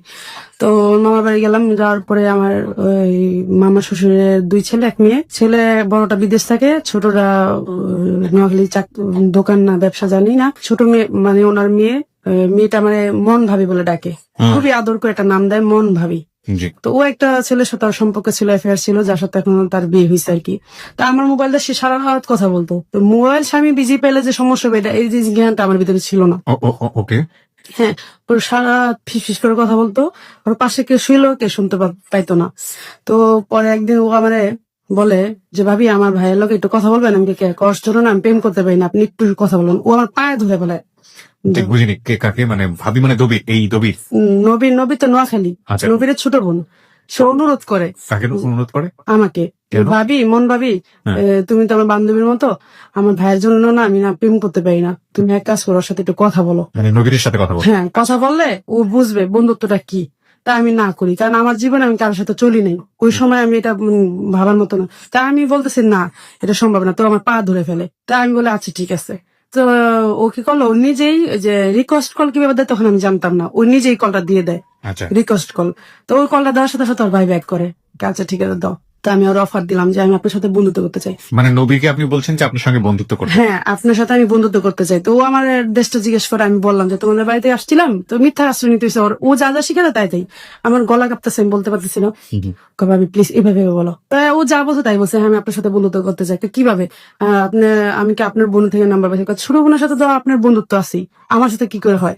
আমি হয়, আমি যখন ঢাকায় এসে পড়বো, আমার নন্দ আমার খুব অনুরোধ করে। ওই যে আমি বলছিলাম যে বন্ধুত্ব, ওই কথারই অতটুকুই, আরো বলা হয় না। আচ্ছা, না এখানে আপনি আসলে ওনার সঙ্গে বন্ধুত্ব করলে এই আপনার এই ননদকে কিভাবে হেল্প করাবে, আমি ঠিক বুঝতে পারছি। ও আমি বলি তো, ওর কথা হলো বন্ধুত্ব কি সেটা ভাইয়া জানে না। ভাইয়া তো কারোর সাথে চলে না ফিরে না, ভাইয়া বন্ধুত্ব মানে বুঝে না। তুমি ওকে বন্ধুত্ব বোঝাতে পারলে ওর বন্ধুত্ব কনমিট করবে। তুমি একটু ফ্রেন্ডশিপ করো, তাহলে সে বুঝতে পারবে, তাহলে আমি এটা খোটা দিতে পারবো, তখন ও আমার কিছু বলতে পারবে না। এটা হলো ওর বুদ্ধি, কিন্তু এইসব কিন্তু আমি কিছু জানি না। আচ্ছা। তো যাই হোক, ওই সময় আমি ঢাকায় এসে পড়ি। আসার পর ও আসার সময় আমাকে অনুরোধ করে, ভাবি প্লিজ ওই যে তুমি ফোন দিয়েছিলে আর তো ফোন টোন দাও না, একটু কথা বলো। আমি আচ্ছা ঠিক আছে এটা বলে ওই তোরে কি, ও কিন্তু প্রতিদিন রাত্রে ফোন দিছে, যে 2 দিন আসছিলাম দেখছে বিজি। ও ভাবছে কি আমি খারাপ মেয়ে, কার সাথে যেন কথা বলে। এদিকে কিন্তু ওর বোন কথা বলতেছে সারা রাত ওই ছেলের সাথে, যার সাথে এখন ওর বিয়ে হয়েছে। অনেকদিন পর হঠাৎ করে 4-5 দিন পর একটা ফোন আসলো ওই নবীরের। ফোন দিয়ে বলে কেমন বন্ধুত্ব করলেন, এই পর্যন্ত একবার ফোন দেওয়ার খবর নেন না, আজকে 12টা বাজে আপনি একটা ফোন দিবেন, তাহলে আমি মনে করবো আপনি একটা ভালো বন্ধুযোগ্য। আমি কাছে দেখা যাক দেবো। তো এটা বলার পর আমি ভুলে গেছি, আমার বাচ্চাদের নিয়ে আমি খুব ব্যস্ত, আমার মন টন খারাপ, ভালো লাগে না। তো ওই যে এক সাইডে মাল সামানা থাকে, এক সাইডে আমার ঘর, আর পুরা বাড়িতে আমি খুব ভয় পাই। ওই সময় যদি কেউ ফোন দেয় আমার আফু, আমি খুব মানে আনন্দ পাই, মানে যতক্ষণ কথা বলা তখন মনে হয় কেউ পাশে আছে। তো ওই সময় আমার কাছে কেন জানি এটা একটা প্রয়োজন মনে হয়ে গেল, ও ফোন দিছে, মানে ওর সঙ্গে কথা বল। কেন মনে হইতো যে আমার পাশে কেউ তো নাই, একটু কথা বললে আমি ভয়টা কাটবো। আমার ভয় লাগতো, প্রচুর ভয় পেতাম আমি। একাই থাকতেন বাড়িতে? একা বাড়িতে, 11 কাটা বাড়ির ভিতরে। 11 কাটার বাড়ির ভিতরে আপনি একা? একটা টিন সিট বাড়িতে, চারপাশে বাউন্ডারি। আমার বাড়িতে নাকি খুন হয়েছে। হঠাৎ করে দেখি একটা ফোন বেজে উঠলো রাতের 1টা। ও 1 ঘন্টা ওয়েট করে, ফোন দিয়ে বলে কি কেমন বন্ধু, আজকে 6 দিন হয়ে গেল একটা কলও দেন না। আরে 12টা বাজে দিয়ে বলছে, হে বলো না, মাথা তো আমার নাই, কারণ আমার এর কোনো ফিলিংস নেই এর প্রতি। তো দেওয়ার পর আমি কি ও সরি বলেছে। তো ও অনেক কথা জিজ্ঞেস করলো, 2 একটু সুখে দুঃখের কথা বলে। হঠাৎ করে দেখি কি আমার প্রচুর ঠান্ডা লাগে। এমনি তো ফোন দিয়ে আমার একটু নার্ভাস হয়ে বলে কি তুমি হাসপাতালে যাও না কেন। আমি কি তুমি করে বললো, একটু টেনশন লাগলাম, কি না তো এটা অন্যদিকে চলে যাবো, এটা তো আমার ঠাট্টা করা ঠিক না। 1 সপ্তাহ সে মাত্র, 1 সপ্তাহের মধ্যে ওই লক করে, আমি লক করি না। তা আমি না, এটা আমার বলে দেওয়া উচিত, এটা সমস্যা হইব। তা আমি ওরা বলি যে নবীর একটা কথা বলি তোমাকে, তোমার লতিফ ভাই আছে না? হ্যাঁ, আমি লতিফ ভাই ওয়াইফ। আমি কয় গাছের থেকে শুটকি বানায় তুমি আমার হালাইলে ভাবি, আর জীবনে আমি তোমার ভাবি বলুম না। খুব কষ্ট পেয়ে যায় কথাটা। তো এক সপ্তাহের মধ্যে তো একটা কথা হয় না ওর থেকে, ও মনে মনে অনেক কিছু ভাইবা নেয় আর কি। তা আমি ওরা বললাম যে দেখো এটা সম্ভব না, তুমি আমার বন্ধু আছো, বন্ধুই থাকবা। হান্ডারে না আমি ওদের কাছে আবার বলি ননাসা শাশুড়িকে আচ্ছা, ব্যাপারটা বলি। ওনারা আবার কি করে, ওরাই আমার ওর সাথে মিশাইতে চায়, কিন্তু ওরা যেটা টেকনিক্যাল বুদ্ধিগত সেটা আমি আর বুঝি না। তো ওরা আমার ওর সাথে খালি মিশাতে চায়, বা তুমি ফোন দাও না কেন, মিশাতে চাই মানে কি? মানে কথা বলতে বলে যে তুমি নবীর একটু খবর লো না কেন, আমার ননাসে বলতেছে। তখন ওরা আমার কাছে থাকে, ওর হাজবেন্ড নিয়ে আমার কাছে বেশিরভাগ বেড়ায় আমার কাছে। তা আমার শাশুড়ি একটু ফোন দা কইস তো আমার লাগে একটা সুরতা নিয়ে আসতে, সুপারি কাটতে, সে কি জানি বলতেছে আরো। তাই আমি আবার ওই উপলক্ষে ফোন দিলাম, কারণ ফ্যামিলি তো জানি সাপোর্ট। এখন কি করলো ওরা, আর আমরা একটু বেড়াতে গেছি দেশে, গেছি পরে কি করলো সবাই দেখে ওরা আমার একটা প্যাচ দিয়ে ফেলতেছে।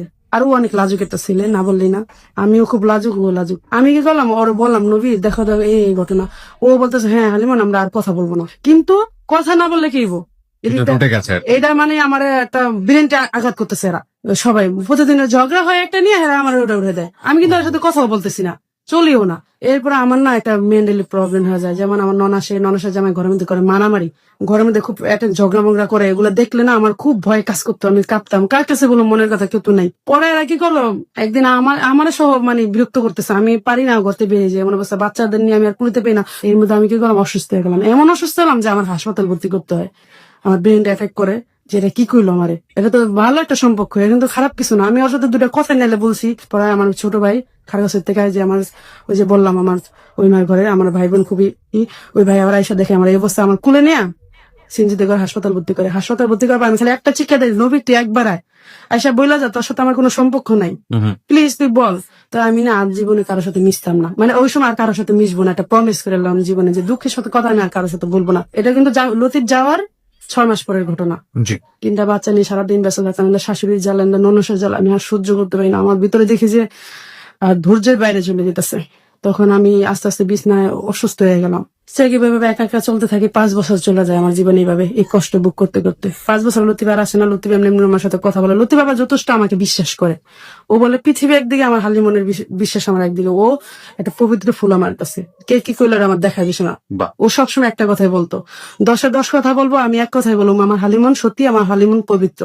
ওর কথা একটা ছিল, তাই আমি এটা জানতাম। কিন্তু লতিফে আমার সাথে কখনো বুঝাতো না যে আমার সে ভালোবাসে, সবসময় একটা অ্যাটাক করে যেত আমার ব্রেনটে। আমি কই দেখো এই বাড়িতে তো আমি আর থাকতে পারুম না, এরা বিল্ডিং উঠাইবো, আমি বাসা ভাড়া নিতে পারি না, আমি কি করুম। যাও তাহলে বাসা বানা, অনেক কান্দে কেটে আমি 5,000 টাকা রাজি করালাম এর মাসে দেওয়ার জন্য। তো নিলাম একটা বাসা। তো সেও যখন ছিল তখন খরচটা কমই দিয়ে করা যেত, কিন্তু সে যখন চলে গেছে তখন খরচ আস্তে আস্তে বাড়তেছে, ছেলে মেয়ে বড় হইতেছে, কিন্তু সে এটা বুঝে না। সে ডাক্কা দেয় আপার দিকে, আপা ডাক্কা দেয় তার দিকে। তো পড়লাম নি বিপদে একটা। তো একদিন আপার বাসায় গেলাম, যা দেখি ভাই বিশাল বড় একটা মিলাদ হইতেছে। আচ্ছা। আমার বলে নাই। তো আমি যাই দেখি কি ঘর ভরার জিনিসপত্র মাল সামানা। আমি কে আপারে কি কই মিলাদ দেবো, তুই জাগা বাসায়। আমি কে আপা আমি যামকে, কত দুলাভাই দেখলে ঝগড়া লাগে দিব, তুই জাগা, আমি খাবারটা আগে আগে পাঠাই দিমনি। তখন একটা কেমন লাগে যে আমি ওই খানার যোগ্যটাই সব, এখানে থাকাটা যোগ্যটা আমার নাই। আমার 3টা বাচ্চা লয়ে আমি এত আশা মানে আমার কাছে নাই। ওদিন এত কষ্ট লাগছে, পৃথিবীটা লয়ে আমার ভিতরে একটা যন্ত্রণা কাজ করছে। সবাই কেন আমার সাথে এরকম ব্যবহার করে? রাইট। তো রাস্তাটা যখন হাঁটি তখন ভাবলাম জীবনে একটা বন্ধুত্ব মুখের দিকে তাকাইছিলাম যে যেভাবে হোক নবীর আমার একটা ভালো বন্ধু হইব। তখন দেখলাম সে আর সবার, আর আমার বোন সেও আমার মনের কথা বোঝে না। আজকে তার ঘরে মিলাত, আমার যোগ্য হয় না দাওয়াতে। আমার বাচ্চারা আমার দিকে তাকালে না কান্না করে দিত, মা তুমি কান্না করে কেন। বাচ্চারা চিৎকার পারে কানতো, একসাথে 3 জনে কানতাম, 13 জনে। ওই ঘরে কেউ নেই যে আমার কান্দন আমার বাচ্চারা শুনতাম, বাচ্চাদের কান্দন আমি শুনতাম, ওদের কান্দন দেখে আমি থাইমা দিতাম। কান্না অনেক আসতেছে কিন্তু আমি কান্দতাম না ওদের দিকে তাকায়, যে বাবা তোমরা কান্দো না, আমি এমনি কাঁদতেছি। ওরা সবসময় দেখতাম আমি কান্দে, এই পর্যন্ত আবার এখনো দেখে যে আমার চোখে পানি ছাড়া কিছু নেই। তো ও আমার বাচ্চা বড় মেয়েটা একটু মাশাআল্লাহ আল্লাহর বান্দা, খুবই লক্ষ্মী একটা মেয়ে আমার ভাই, না বলে না। আমার মেয়েকে এলাকা এখনো কেউ ভালো করে চেহারা দেয় না, এবং 14 বছর বয়স চলতেছে, খুবই লক্ষ্মী এবং ইংলিশ মিডিয়াম পড়ে, 7-এ পড়ে, খুবই খুবই খুবই লক্ষ্মী। তো তখন তার বয়স চলতেছে 10 বছর। তো সে আমার একটা বন্ধুর মতো ছিল তখন থেকেই, আমার খুবই লাইক করে, খুবই ভালোবাসা। তো সে দুলাভাই যখন না থাকতো, ব্যবসা যাইতো, তখন আপনার কাছে থাকতো, দুলাভাই আসা রাখতো আবার আমার কাছে এসে পড়তো। না বললেই না, আমার মেয়েটা আমার মতে একটা হয় যে টাকার অভাবে আজকে আমার বোনের কাছে তার থাকতে হয়, বা বোনের টান তো থাকে, দুলারে আশা রাখতে আবার আমার কাছে আইসা পড়তো, মানে আইসা পড়তো। তো এটা তো তার জীবন একটা কষ্ট, আমি জানি এটা সব তার ভিতরে একটা বোমের মতো জন্ম হয়ে রয়েছে। এটা আমি বুঝতাম, বুঝলেও কিছু করার নেই আমার, কারণ আমি অসহায়, আমি কোন দিকে যাবো, এটা তো আমার কুলাইতে পারি না। তখন আমি বললাম, হে আল্লাহ, এমন একটা মানুষ আমার জীবনে দাও যে শুধু আমার কষ্টগুলি শুনবে। এটা বইলা বেলা ঘরে আসলাম। যাই হোক, গেল অনেকদিন হলো, রাস্তাঘাটে এমন পানি যে বাচ্চা নিয়ে স্কুলে যে আমার বহুত কষ্ট হয়ে যায়। হ্যাঁ, আমি খুব অসুস্থ থাকি, আমার শ্বাসকষ্টের সমস্যা। আর পেটের মধ্যে একটা রোগ দেখা দিছে, যেটা পানির মতো, ফোলটার মতো, এটা আস্তে আস্তে খালি বড় হইতেছে আমার পেটে। হুম তো এখন এটাও আমি কারো বলতে পারি না, কারে বলুম, কেউ তো হেল্প করবো না আমারে। তো এটা আস্তে আস্তে ভিতরে রোগটা বাড়তেছে, আর আমি আস্তে আস্তে নিঃশক্তি দিতেছি, কারো বলতে পারি না। তো রাস্তাঘাটে প্রচুর পানি। তো এখন আমি ভাবতেছি যে বাচ্চা হলে এত দূরে আসা যাওয়া আমার অসুস্থ হলে অসম্ভব। তো ওই বাসাটা ছেড়ে দিই। ছেড়ে দেওয়ার পর 5,000 টাকা দিয়ে আমি চলতে পারি না, তখন 6,000 টাকা সে দেয় মাসে, 6-7 হাজার টাকা করে দেয়। আবার এর মাও থাকে, আবার মাসে 2,000 টাকা মারও দিতে হয়, আবার ঘর ভাড়া দিতে হয়, এই টাকাটা চলতে হয়, আপা দেয়। তা আপায় আমাকে যেভাবে দেয় ওই টাকাটা আমার জমানো থাকে। এই কয়দিন আমি 50-60 হাজার টাকা জমায় ফেলাই, মানে আমি কষ্ট করে ঠিকই চলি, কিন্তু স্বামীর টাকা নষ্ট করি না। আমার একটা উদ্দেশ্য, আমি একটু বিক্রমপুর জমি কিনবো, চাচার উপরে আমার একটু রাখ, আমার চাচার উপরে। যে আমার এখানে একটা কাহিনী আছে, আমার চাচা আমাদের সম্পত্তি মানে যেভাবে হোক দখল করছে, এই জন্য আমার একটা হিট যে আমি দেশের বাড়িতে একটু জমি করবো। তো ওই জন্য আমি টাকাটা জমাইতে থাকি তিলে তিলে। তো ওই টাকাটা আস্তে আস্তে জমাইতে থাকি। তো এর মধ্যে আমি বাসাটা চেঞ্জ করে ফেলাই, কারণ রাস্তার মধ্যে অনেক পানি। তো অনেক দূরে বাসাটা নেই, এক মুদি দোকান, তার পিছনে বাসাটা নেই। তো বাসাটা নেই যখন, ওদের আসার সময়, বাচ্চারা স্কুলে যাওয়া আসার সময়, তখন আমি বোরকা পড়তাম না, কারণ আমার মনে কোনো পাপ নাই, কোনো ই নাই, আমি কি নেই কি করুম, দরকার কি, আমি ওর ভিতরে ওইসব না, আমি নিজের মনে নিজে চলতাম, কারোর সাথে মিশতাম না। তো বোরকাটা পড়তাম না তখন। তো আমি যাইতেছি, একটা ছেলে হঠাৎ আমার দেখে টিস্কারি মারে, খারাপ একটা কথা বলে, মানে খুব ই করে।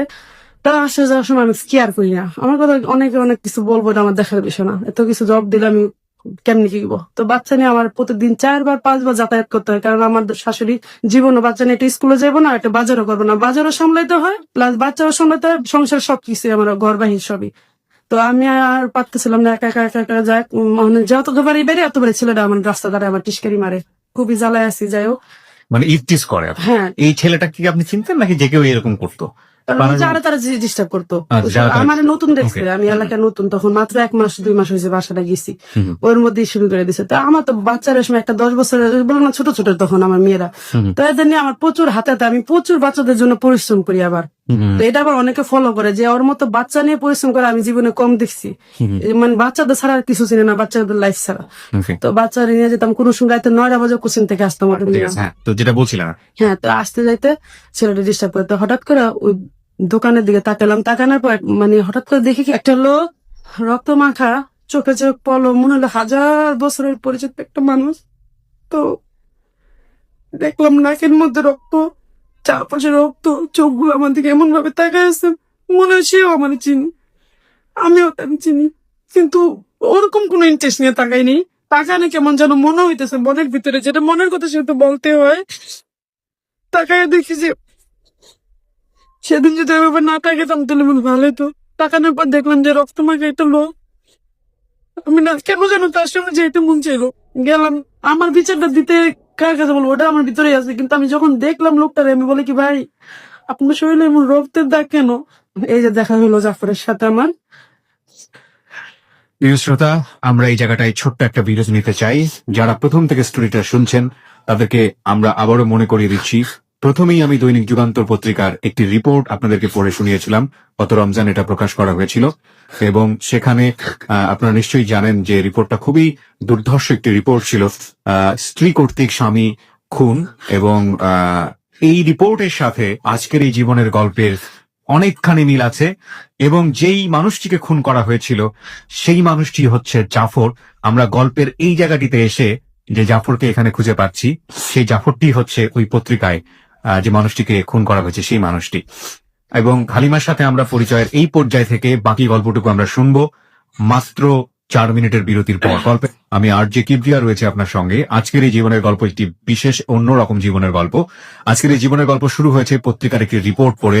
গত রমজানে যারা এই খবরটি পড়েছেন, অবাক হয়েছেন, ফেসবুকে এটা পোস্ট দেখেছেন, তারা হয়তোবা জানবেন খবরটি ছিল দৈনিক যুগান্তর পত্রিকার।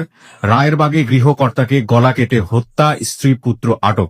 আমি খবরটা আরো একবার একটু আপনাদেরকে পড়ে তারপর আবার গল্পে ফিরতে চাই। রাজধানীর কদমতলীর রায়েরবাগ মেরাজনগরে বাসার মধ্যে ঘুমিয়ে থাকা স্বামীকে কুপিয়ে এবং গলা কেটে হত্যা করেছে স্ত্রী নূরজাহান। সোমবার ভোর রাতে তাকে খুন করে বাসার সিঁড়িতে ফেলে রেখে যায়। নিহত আবু জাফরের বয়স 38 বছর। পুলিশের কাছে গ্রেপ্তারের পর স্ত্রী নূরজাহান স্বামীকে হত্যার কথা স্বীকার করেছে। হত্যাকাণ্ডে জড়িত সন্দেহে বড় ছেলে সাইফুলকেও আটক করা হয়। কদমতলী থানা পুলিশ এ তথ্য জানিয়েছে। এই খবর আরো বিস্তারিতভাবে পত্রিকাতে আছে, কিন্তু খবরের ঠিক এই জায়গাটিতে আমার পড়ার একটাই মাত্র কারণ, আপনাদেরকে আরো একবার মনে করিয়ে দিয়েছি। খবরটা পড়ি আজকের এই হ্যালো 920 শুরু হয়েছিল। আমাদের কাছে যিনি জীবনের গল্প বলতে এসছেন তার নাম হচ্ছে হালিমা। যে জাফরকে মেরে ফেলা হয়েছে, তার স্ত্রী তাকে গলা কেটে হত্যা করেছে, সেই জাফরের সঙ্গে তার যেভাবে পরিচয়, সেই জায়গাটিতে আমরা এখন এসছি। গল্পের জায়গাটিতে আমরা ওখান থেকেই যাব। এই জাফর হালিমার জীবনে কি, বা হালিমার তার সাথে পরিচয়, এবং ধীরে ধীরে গল্পের সামনের দিকে এগিয়ে যাওয়া এবং একেবারে শেষ পর্যন্ত। আশা করছি আপনারা আমাদের সাথেই থাকবেন। এতক্ষণ আপনারা হালিমাকে চিনেছেন, এরপর জাফরের সাথে হালিমার দেখা, এখান থেকে আমরা আবারও শুরু করছি। হ্যাঁ, আপনি যেটা বলছিলেন যে আপনি যে লোকটাকে দেখলেন একটা দোকানে, এবং তার মুখের ভিতর দিয়ে রক্ত রক্ত মাখা মুখ, এবং সেই লোকটাকে দেখার পর মনে হচ্ছে যে এই মানুষটা কিছু একটা বলতে চাচ্ছে আমাকে, আপনি ভিতর থেকে এভাবে অনুভব করছেন। ফাইন, আপনি বলুন তারপর।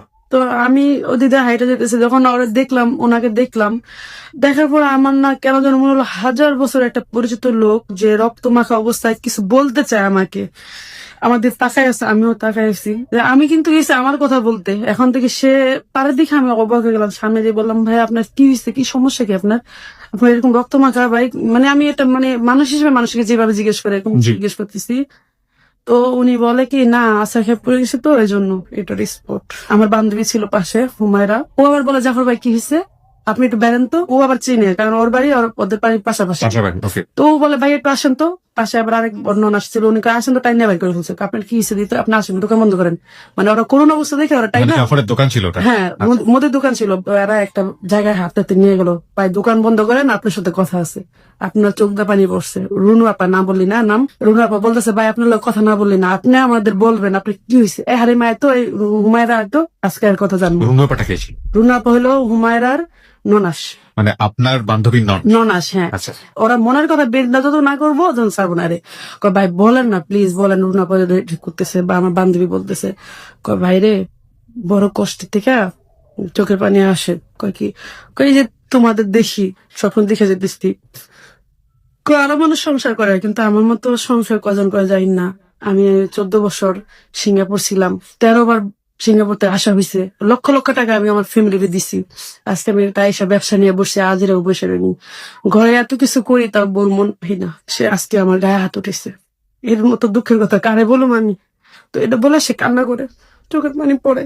তো আমি না তাকায় থাকি, আমি বলি মানুষের স্ত্রী এমন হয়, আমি তাকায় থাকি ভাবে। ওরা প্রশ্ন করে, কেন ভাই, কেন মারলো আপনারা, আপনি কোন না ভাই। তো হুমায়রা আবার বলতেছে, জাফর বাইরে যে আমরা দেখতেছি না, যে লক্ষ্যটা মানুষ সারাদিন দোকানের মধ্যে কাজ করতে থাকে, এটার উপর হাত লড়তে থাকে, এই কাম ওই কাম ওই কাম, আর কোনো ফ্যাশন নাই, কোনো ই নাই, এটা লুঙ্গি, সাধারণ লুঙ্গি পরে, এটা ই পরে কিভাবে চলে, এর মতো লুক হয় নাকি সাদা সিধা, এরা এইভাবে কি হয়েছে ভাই বলেন।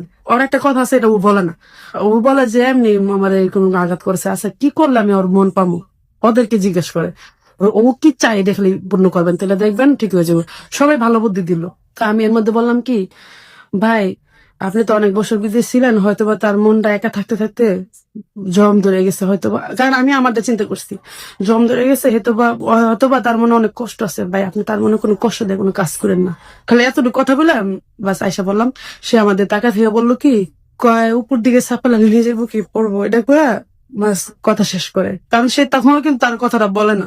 3 জন নারীর সামনে কথাটা বলবো একটা লজ্জার বিষয়, উনি ঘরের কথা বাইরে করতে চায়। তো যাই হোক, তার নিজের উপরে হিসাবে আমি মনে মনে এটা ভাবলাম কি, লোকটাই মনে হয় অপরাধী, এটা আমি ভাবলাম। আচ্ছা। কিন্তু দেখে মনে না সে একটা অপরাধী লোক। তার চোখের পানি, তার কথাবার্তা, তার চাল চলনে, যা আমার বান্ধবীতে শুনতেছি খুব ভালো লোক, এখানে কোনো সন্দেহ কিছু নেই। তো এর মধ্যে আসে পড়ি ঘরে। তো যখন আমি দোকানদার সামনে যেতে লই, তখন 1000 কামে থাকলে হঠাৎ করে হঠাৎ চোখ আমার দিকে পড়ে। তাকাইলো ওইভাবে তাকায় থাকে না, দেখে সুরালায়, আমি ফলো করি না। তো যাই হোক, আমি বাচ্চাদের নিয়ে আসা যাওয়ার সময় ছিলাম আমার টিস্ট পরে। তখন আমি কি করলাম, চিন্তা করলাম ওই লোকটা তো ভালো, আমার বান্ধবী বলছে আমি ওনার কাছে বিচারটা দিব, যে ছেলেটা আমার যাইতে বিরক্ত করে, মেয়েটা আমার বড় হইতেছে বা 10 বছর বয়স চলতেছে, আর আল্লাহ দিলা বয়স উপর দিকে, এখন যদি এই লোকটা টেস্ট করে মাইসে আমার কি করবো। তো আমি তারা যাই বলি, ভাই একটা কথা কি, আমি কি এই ছেলেটা না আমার খুব ডিস্টার্ব করে। তো উনি বলতেছে আচ্ছা আমি বলে দিই মনে, এটা বললে আমি এসে পড়ি। তো ওই ছেলেটা আবার দেখে আমি ওনার সাথে কথা বলি, যে জাফর ভাই ওর নাম্বারটা আমি একটু জোগাড় করে দেন। তো এই ওর স্বামী বিদেশ থাকে, মেয়েটা একটু অসহায় টাইপের, অন্যরকম, মেয়েটা সবার মতো না, তুই ওরা ডিস্টার্ব করিস না। হ আমরা তো বিয়ে করি নাই, এর লাগে আমাকে মূল্য নেই, আপনারা বিয়ে করছেন এর লাগে আপনাকে মূল্য, এই কথা কাছে ওরা যায়। তো এই ছেলেটা কি করে, একটা ছেলেটা আসলে কে ছিল? ছেলেটা ওর বাড়ির পিছনে, ওর বাড়ি মানে আপনাদের ওই এলাকাতেই থাকতো? এলাকায় থাকে ছেলেটা, মানে তারপর কাজ চালাই যেতেছে, এই খারাপ খারাপ কথা বলেছে, আমি মানে আর সহ্য করতে হতেছে না। আমি কই, ছেলেটা এরকম করে, ভাইয়ের কাছে বিচার দিলাম, কিছু হলো না, আমি আবার যাই বিচার দিলাম, ভাই ওরা বলেন না আমার ডিস্টার্ব করতে না। তো উনি না ওরা বলে, এই তুই ওরা ডিস্টার্ব করিস না, দেখ। তো ও না একটু রাগ হয়ে যায়, তো একটা জাল টাকার লোড ও আবার জাফরের দোকানে দিয়ে দেয়, পরে জাফরের দেখি এটা জাল টাকার লোড, কাই তুই যে জাল টাকার লোড দিলে এই টাকা তুই নিয়ে যাই, এই টাকা ছাড়া তুই ছাড়া কেউ দেশ না, 1000 টাকার লোড এই পর্যন্ত সারাদিন আসে না আমার কাছে। তো ছেলেটা কি গেল, ওর উপরে চিত্তা গেল গা, ওকে। ওর উপরে চেতা, মানে ওর আর আমার একটা ফালানোর জন্য একটু চেষ্টা লেগে আছে। তা আমি তো আর জানি না, ও জানে না, আর আমার লোক ওর কোনো জাফর লোক সম্পর্ক না। আমি আসলে যাওয়া বাচ্চা লই ব্যস্ত, তো ছেলেটা কয় কি, এমন বিপদে ফালামো ধরে তুই কুলাইতে পারবি না, আমারে বলতেছে। তা আমি না খেয়াল করি না, আমি কই কি এত বড় একটা কথাগুলো আমার মেয়ের নিয়ে আবার কোনো ক্ষতি করে। আমি আমার বান্ধবীর কাছে বললাম, হুমায়ের কাছে, হুমায়রা এই ঘটনা, তো ওকে দাঁড়া, ও তো আমার ছোটবেলায় ওরা প্যান পড়তে দিচ্ছি, এই ছেলে এমন করে দাঁড়ান ডাক দিয়ে দিতেছে, এই দিকে তুই ওরা আফা ডাক, কয় না সবার আফা ডাকলে বউ কম করে, ওরা আমার ভালো লাগে। ওকে।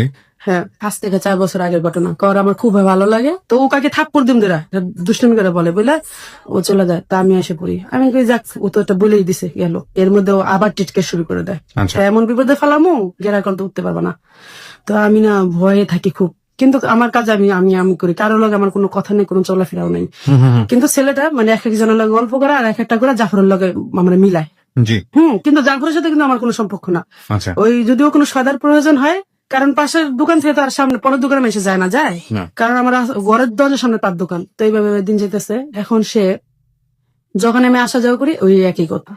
তো আমার বান্ধবীর বললাম, বান্ধবী ওই যে রুনু আপার বান্ধবী ননাস, উনি আবার পাশের বিল্ডিং এ থাকে। আচ্ছা। হ্যাঁ, তো এখন ওই ছেলে কি করে, ওই ওর ওয়াইফের কাছে যায় খারাপ কথার গতি বানায়, কয় আপনি একটু ফলো করেন, সন্ধ্যার সময় দেখবেন ওর সাথে অনেক আড্ডা মারে, মানে জাফরের সাথে? হ্যাঁ, ওর বাসা যে আড্ডা মারে আর মোবাইল অনেক কথা কয়, আসলে কিছুই না। এদিকে আমি কিছু সাধারণত হঠাৎ করে জাফর ভাই আমার বলে কি, হালিমান তুমি ঘরে যা, আমি একটা ফোন দিও তো বোন। আমি কি, কেন ভাইয়া, কয় তুমি দিও। এরপর এর মধ্যে মানে একটা কালো লোক আইসা বলে কি, জানেন ওই বিল্ডিং, ওই যে রুনাপা যে বিল্ডিং এ থাকে, ওই বিল্ডিং এ না পাশের ফ্ল্যাটে একটা ছেলে বেসালা থাকে, একটা মেয়েরা আনছে জায়গায়, এনে পুলিশ মিলিশ আইছে। এই কথাটা শোনার উদ্দেশ্য হলো যে আমার যেন ফোন দা বলে আমি যেন ওই বেতে না যাই, কারণ রুনুপা আছে, রুনুপা আমার খুব আদর করে, আমার বান্ধবী আমাদের মাঝে যে ফোন দা ডাকে, তো উনি আমাদের ফোন দা সাবধান করবো, ওদের ফলো হলো ফোনটা আমার দিবে আর ওর বউকে দেখাবে, এটা হলো ওদের উদ্দেশ্য। তো ও কি করছে, আমি যখন দোকানে সদান দিয়েছি, কি কয় বই না একটা ফোন দিও তো আমার, আমি কি কেন, কয় কি একটা কথা আছে, তাড়াতাড়ি ফোনটা দিও। তা আমি গুলোটা নিয়ে কয়েলটা নিয়ে তাড়াতাড়ি এসে পড়ি, এসে কথা ধরে আমি ফোন দিই, কি ভাইয়া, কয় কি ওই 5 তলায় তোমরা যেও না, আমি কি কেন, কখনো বলো পুলিশ শুনে চাইবো এই ঘটনা, এখানে ওই রুনু আপার পাশে ফ্ল্যাটে এরকম এরকম ঘটনা শুনছি, একটা লোক এসে আমার বললো। আমি কি, আরে কিসের, আমি ওই বাড়িতে যাম কি করতে। তো আমি বলি না ভাই সমস্যা নেই, এই কই জায়গাতে একটা মহিলার চিনলাম ওই দোকানের ভিতরে, ও কিন্তু দোকানে আমার খালি কথাটা বলতেছে, এর মধ্যে এই প্রথম আমার সাথে আমার কথা মোবাইলে, এর মধ্যে কি হলো, মহিলা আর কলার ধরে দোকান থেকে বের করে ফেললো। আপনি কিভাবে জানলেন? মোবাইলে শুনতেছি আমি, আচ্ছা, মানে দোকান পরবর্তীতে আপনি জেনেছেন? হ্যাঁ, পরবর্তীতে আমি অর্থে শুনছি।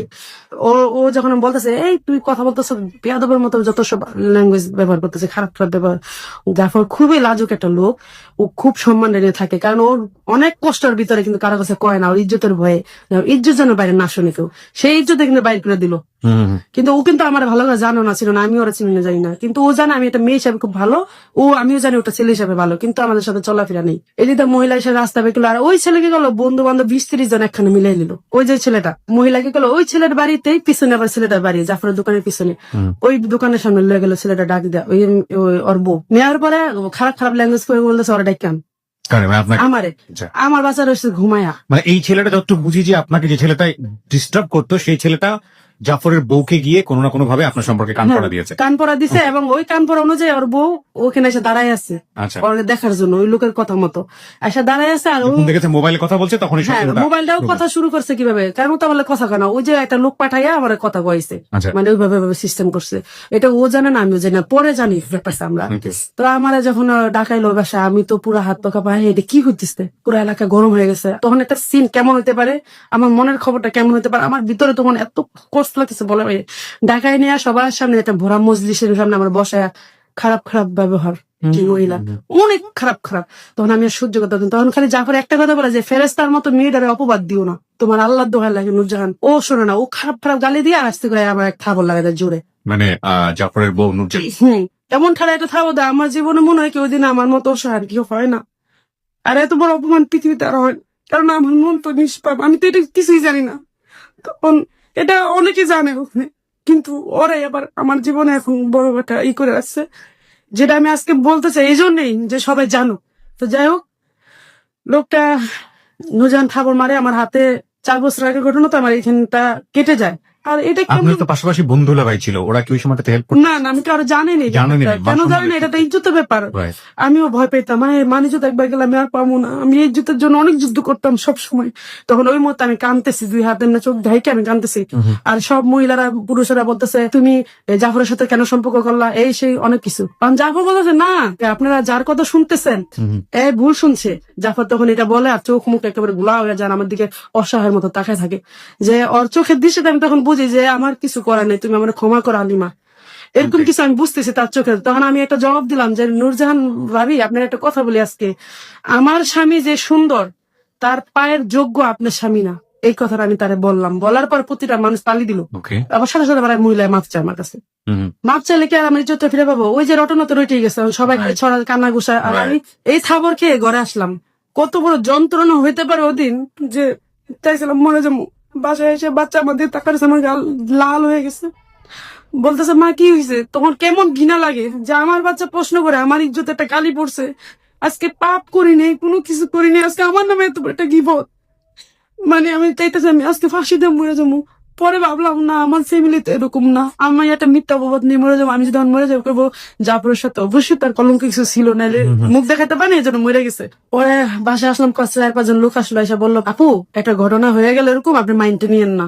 মনে মনে ভাবলাম যে মুখে একটা কথা হয়ে গেল, আজকে হয়ে যায়, আজকে যে আমার ইজ্জতটা গেল, এটা কি আমার ফিরিয়ে দিবে ইজ্জতটা? আজকে সমাজ সবাই একটা একটা একটা একটা কথা বলতে পুরো এলাকা হয়ে যাবো।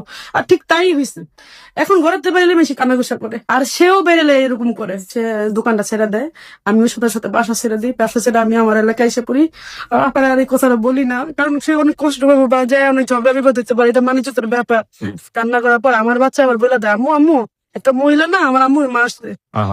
তো এই কথা বলার পর আমি আরো কান্না করি। আপনার কয় কি? আমার বোনের মারছে, আমার বোন। এর মধ্যে আমি যখন ঘরে কান্না করি, সকালবেলা আমার বান্ধবী ওই যে মায়েরা ও আসে, আসার পর ওরা ফোন দেয়নি, ও শুই না তো পুরো মাথা খারাপ হয়ে যায়। আমার বান্ধবীর গায়ে থাপ দিচ্ছে, আমার হাত ধরে টাইনে না গায়ে। এই মহিলা এত যখন জাফরের দোকানের সামনে যেতেছে, জাফরের কাকি বোন এটা হয়ে গেছে, কি করুম? কয় আপনি আসেন আমার সাথে, আসেন দোকান বন্ধ করেন, আমার বান্ধবীর ইজ্জত মানলে একটা কথা, আপনি আসেন, আসেন নিয়ে আসেন। এরপর পারে না মেয়েরা লাই মেয়েরা ওরে দুরা।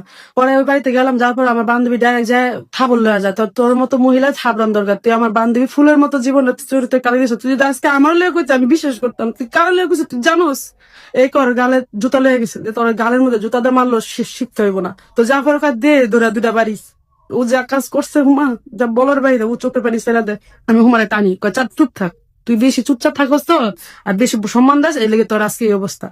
এরপর আমি থাক, এরপর ওর বউ কি করে কান্না কাটা করে দেয়, ওর একটা কাজই কান্না করে দেওয়া।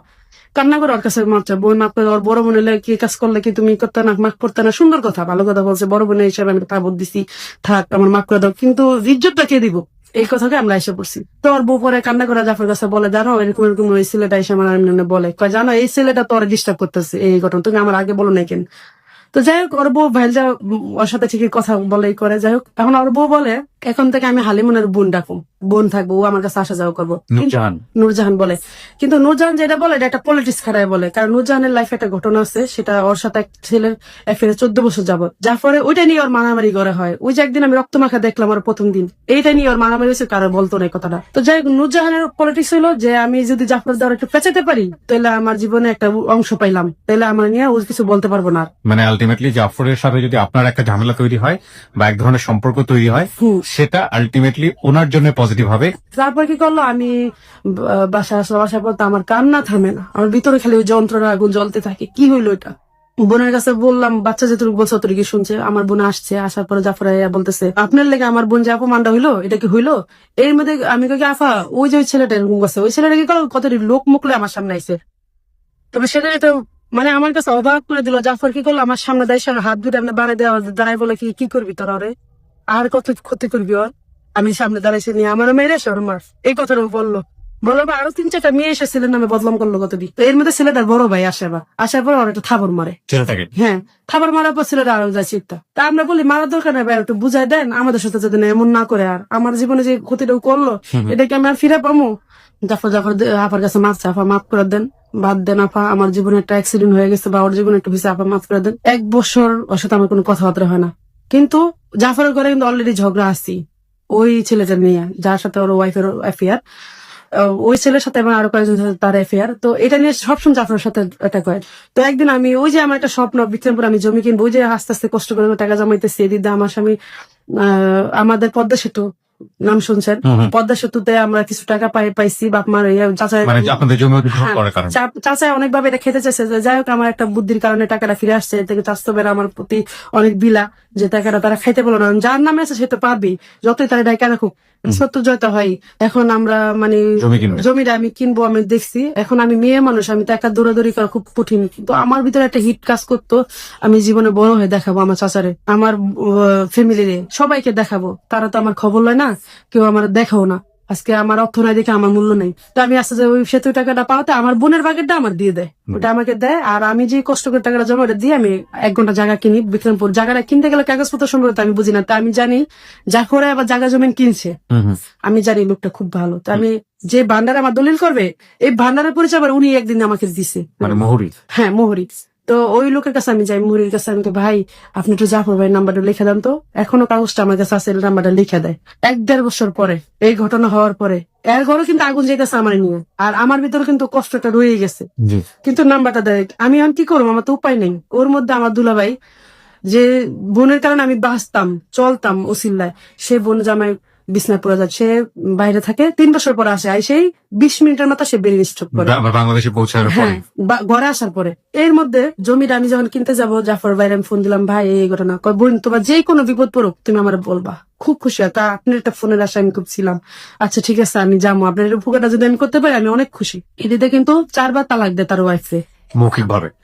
আমার সাথে পরিচয় আগে 3 বার দেয়, এরপরে 1 বার দেয়। আচ্ছা, এটা জাফর নূরজাহানকে তালাক দিয়েছিল মৌখিক ভাবে, কিন্তু কাগজে কলমে, এবং এই তালাকটা মৌখিক ভাবে দেওয়ার পরেও তারা একসাথে ঘর সংসার করে, একসাথে সংসার করতেছে, বাচ্চাদের দিকে তাকায়া। কিন্তু এটা সম্পূর্ণরূপে স্বামী স্ত্রীর মিল মহব্বত নাই, কেন নাই? ওই নাই আমরা বুঝতেই পারছি, কিন্তু ধর্মীয় ভাবে প্রথমবার তালাক দেওয়ার পরেই তো আলটিমেটলি সংসার করার কোনো সুযোগ নাই মৌখিক ভাবে তালাক দেওয়ার পরে, যদিও এটা একটা সামাজিক নিয়ম আছে, কিন্তু ধর্মীয় দিক থেকে এটা সম্পূর্ণরূপে অবৈধ।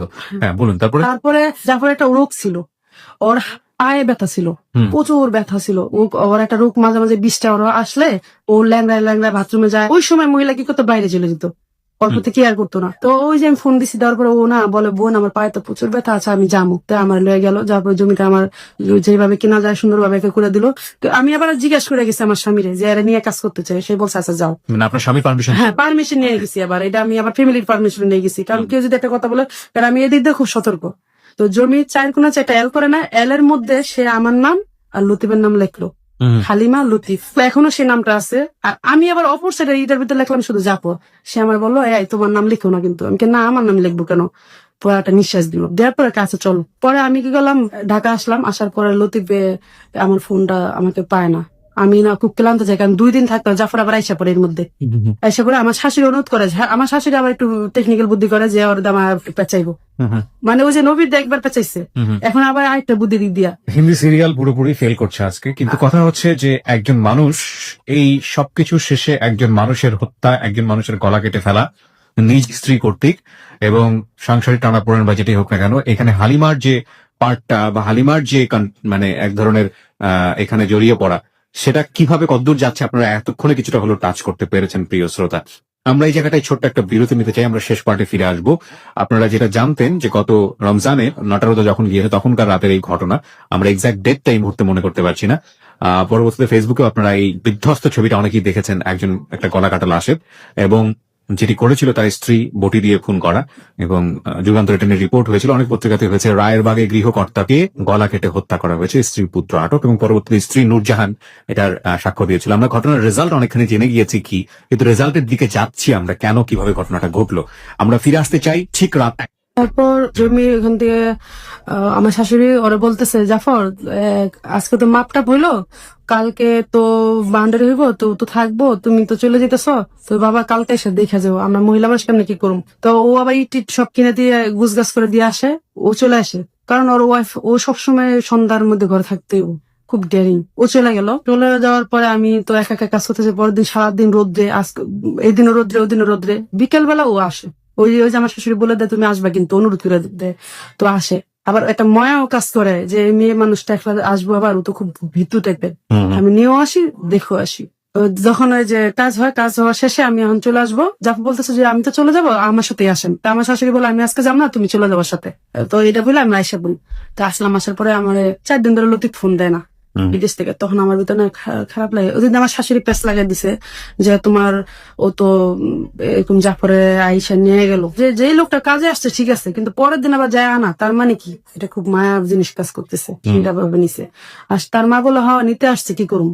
ওর মা এটা আর বলে না যে আমি বলছি আসতে অনুরোধ করছি, এটা তাকে লুকায়। তো এদিক দিয়ে আমার 4-5 দিন ফোন দেয় না, আমি আবার কি রে ফোন দেয় না কেন, মাস শেষ হয়ে গেছে, টাকা পয়সা দিতেছে না, বহুত খারাপ লাগতেছে। পরে আমি ফোন দিছি, কয় জানো হালিমান, তোমার পাশে যদি কেউ বসে না, তাহলে আমার মনে হয় কি তার থেকে মরে যাওয়া ভালো আমার। মানে জাফর বলছে, লতিফ, সরি বিদেশ থেকে বলে। ওকে, আমি কেন, কয় যে লোকটা তোমার সাথে গেছে ঠিক আছে, আমি তো অনুমতি দিচ্ছি, কিন্তু পরের দিন সে আনতে যাওয়া, তার মানে কি তার ভিতরে বিশাল বড় মায়া জন্ম হয়ে গেছে, এরকম কিছু। অবশ্যই তোমার দিকে একটু নজর দিছে, তাকাইছে, তার ভালো লাগছে, বা একটু এরকম কিছু বলে। আমি সিসি রে আপনি কি বলতেছেন, এই ধরনের কথা আপনি বললেন না, আল্লাহ বেড়া যে বলছি এইগুলোর কথা বলেন, আমার ভিতরে এসব কিছু নেই। তো উনি এটা বললেন, আমার লোক খুব খারাপ ব্যবহার করে, তাই আমি উনি হ্যাঁ খুবই খারাপ ব্যবহার করে, তা আমি খুবই চেতে যাই।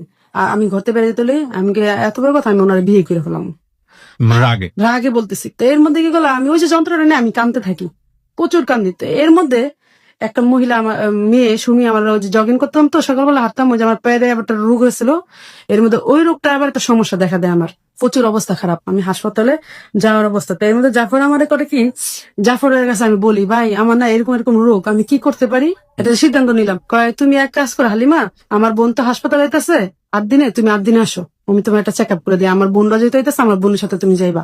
তো ওর বোনটা আমার সাথে দেখা হয়, আমার বাড়ি দেখা হয়, আমার বড় বোনের মতো খুব আদর করে, আমার কাছে খুব ভালো লাগে, ফ্যামিলি ভাবে খুব আদর করে আমার খুব ভালো লাগে। আবার ওর বাড়িতে আমার নিয়ে যায় নূরজাহান, আমার মানে নূরজাহান এসে আমার নিয়ে যায় একদিন, বোন হিসাবে সম্মান দেয় খুবই করে। নূরজাহানের পলিটিক্স কিন্তু অন্যরকম, নূরজাহান এসে নিয়ে যায়, হ্যাঁ নূরজাহান আইসা আমাকে নিয়ে যায়, ওর আগে এর ঘটনার আগে একবার এসে আমার নিয়ে যায় ওর বাড়িতে।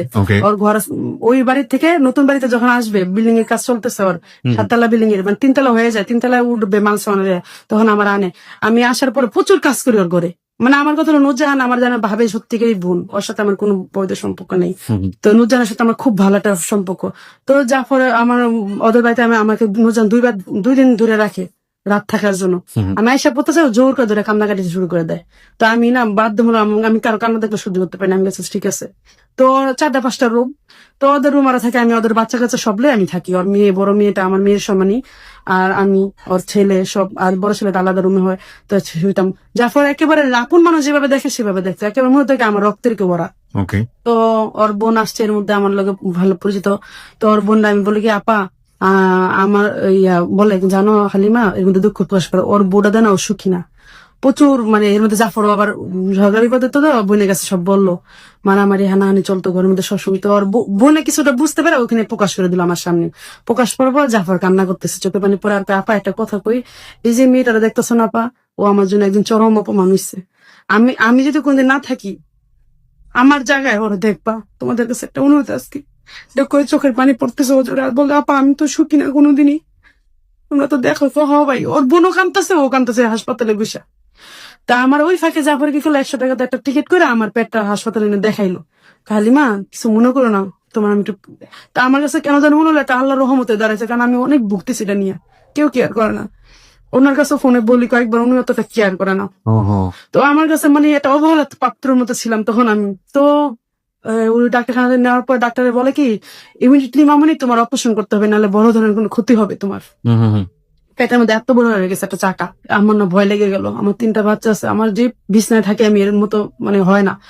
ওর বোন কিন্তু শুনলো ওর থেকে, ওর বোন আমার উল্টা আমার বললো, বোন তোমার স্বামী তো অনেক বছর ধরে বিদেশ থাকে, উনি বিয়ে শাদী করে ফেলছে নাকি? আমি না এরকম কিছু না। কতদিন হয়েছে ওনার ওই সময় বিদেশ থাকা? ওই সময় তার 6.5 বছর 7 বছরে পড়ছে। কয়বার আসছে? একবারও না। 7 বছরে একবারও আসেনি? না, সে 8 বছর বিদেশ থাকে, 8 বছরে একবারও আসে না। My goodness. ওকে, বলুন তারপর। হ্যাঁ, তারপরে ও জাফরও ভাবে কি যে লতিফ আমার জীবনে কেউ নাই, এরকম ভাবে দেখছে আমারে। আছে থাকলেও মনে হয় বিয়ে শাদী করেছে, ও আমার এটা বুঝতে দিত না। আবার আমি যদি কোনোদিন কান্দতাম, করতো কান্দলো কেন, হয়তো বা ও কোনো প্রবলেম আছে, বা এসে বুঝাইতো, কোনোদিন নেগেটিভ ভাবে নিত না, পজিটিভ ভাবে দেখাইতো আমার। তো যাই হোক, আমারে বললো ওর বোনের সামনে এটা বলার পর, অপারেশনের জন্য বললো ডাক্তারে, বলার পর আমি বাসায় আসলাম। এখন এত টাকা আমার কে দিব? লতিফে কান্না করে ওরা বললাম যে দেখেন, আমি যদি মরে যাই আপনি একটা বউ পাইবেন, কিন্তু আমার সন্তানটাকে মা পাইবো। অনেক কান্না করি, গোনার পর উনি বলে 1 মাস পরে দিবনি। আমি 1 মাস, ডাক্তার বলছে ইমিডিয়েটলি তাড়াতাড়ি। আমি একদম বিছনায় পড়া থাকি। আর এর মধ্যে আমার শাশুড়ি কদিন পর আসলে আমার মানে নানান ঝগড়া বিবাদ, এগুলো আবার জাফর মানুষের থেকে শুনতো। কেমনে শুনতো? জাফর না আমার ফলো করতো না, কাছ থেকে দূর থেকে ফলো করতো মানুষের দ্বারায়। তো একদিন জাফর রাস্তাতে হাইটে যেতেছে, এক মুরব্বী বলে, জানো ওই যে একটা শাশুড়ি আছে না, কি কারণে একটা কথা হচ্ছে, কয় ওই শাশুড়িটা না এর মতো ভিক্ষাও যারা হয় না, এই যে মেয়েটা যে কষ্ট করে, এর মধ্যে আবার তোমার বউ করলো আঘাত, এই মেয়েটা যে মরে যায় না একটু বেশি। তো জাফর না ওই দিন জাফর কান্না করে দেয় মহিলার সামনে, কয়ে আসলো। তো জাফর না একটা ফিলিংস জায়গা যায় যে আমার প্রতি কথা কইবো, আমার পাশে দাঁড়াইবো, আমার পাশে একটা সঙ্গ হইবো, এরকম একটা মহব্বত মায়া মমতা জায়গা যায়। তা আমার যখন অপারেশনের সময়টা হয় তখন আমার পাশে কেউ নেই। লতিফে 1 মাস পর টাকা দিব। তো জাফর বলে আমি তো বাড়ির কাজ ধরছি, সব টাকা তখন ওর বাড়িতে চলে যায়। ওর ফ্ল্যাট বিক্রি করার জন্য চেষ্টা করতেছে, 2 তলার ফ্ল্যাটটা বিক্রি করবে। আর দেশের বাড়িতে ওরা 1 কোটি টাকার সম্পদ আছে, কিন্তু ওটা বিক্রি করবে না। ওরা ওর বাবার নামে দিচ্ছে বাইরে থাকতে, ওরে বিক্রি করবে না। কিন্তু এখানে যে ফ্ল্যাটটা আছে, ফ্ল্যাট বিক্রি করা ওই করবো। ওর ঘরে ভাতের চালও নাই, এমন একটা অবস্থা। সব 7 তলা পুরো টাইনা ফেলছে, 3 তলা কমপ্লিট হয়েছে। এবং ওদের সাথে আমার ভালো একটা সম্পর্ক, কিন্তু ওর ঘরে অনেক ঝগড়া বিবাদ হয়, কিন্তু ও আমার বলে না কখনো। আর আমি অতটা যাই না, ওর বউ এসে কদিন পর আমার টাইনে টাইনে নিয়ে যায়, কিন্তু আমি যেতে চাই না, কারণ আমি একটু এড়াই চল। আমার বাচ্চাদের নিয়ে তো আমি পারি না, আমার শরীর অসুস্থ থাকে, আমি কোন সময় ওদের মন রক্ষা করুন। যাই হোক, এখন আমার হাসপাতাল যেতে অপারেশন হয়ে পড়েন, আমি কেউরে পাই না। আপা তো ব্যস্ত খুবই, আপার সংসার নিয়ে, বাচ্চা নিয়ে, আপার হাজবেন্ড অসুস্থ হাসপাতালে। তো এখন আমি কোন দিকে যাবো? পরে এলাম আমি জাফরে জানালাম, জাফর আমি আছি না পাগল, আমি যেহেতু আছি তোমার টেনশন কি? তো এর মধ্যে আমার হাসপাতাল ভর্তি করায় লতিফে 25,000 টাকা দেয়। এর মধ্যে আমার পাশে কেউ নাই, হাসপাতালে আমি একা একা যাই। ডাক্তার বলে রুগী কোথায়? আমি কি বলো, তুমি রুগী? তোমার পাশে কেউ নেই? আমি না আমি রুগী।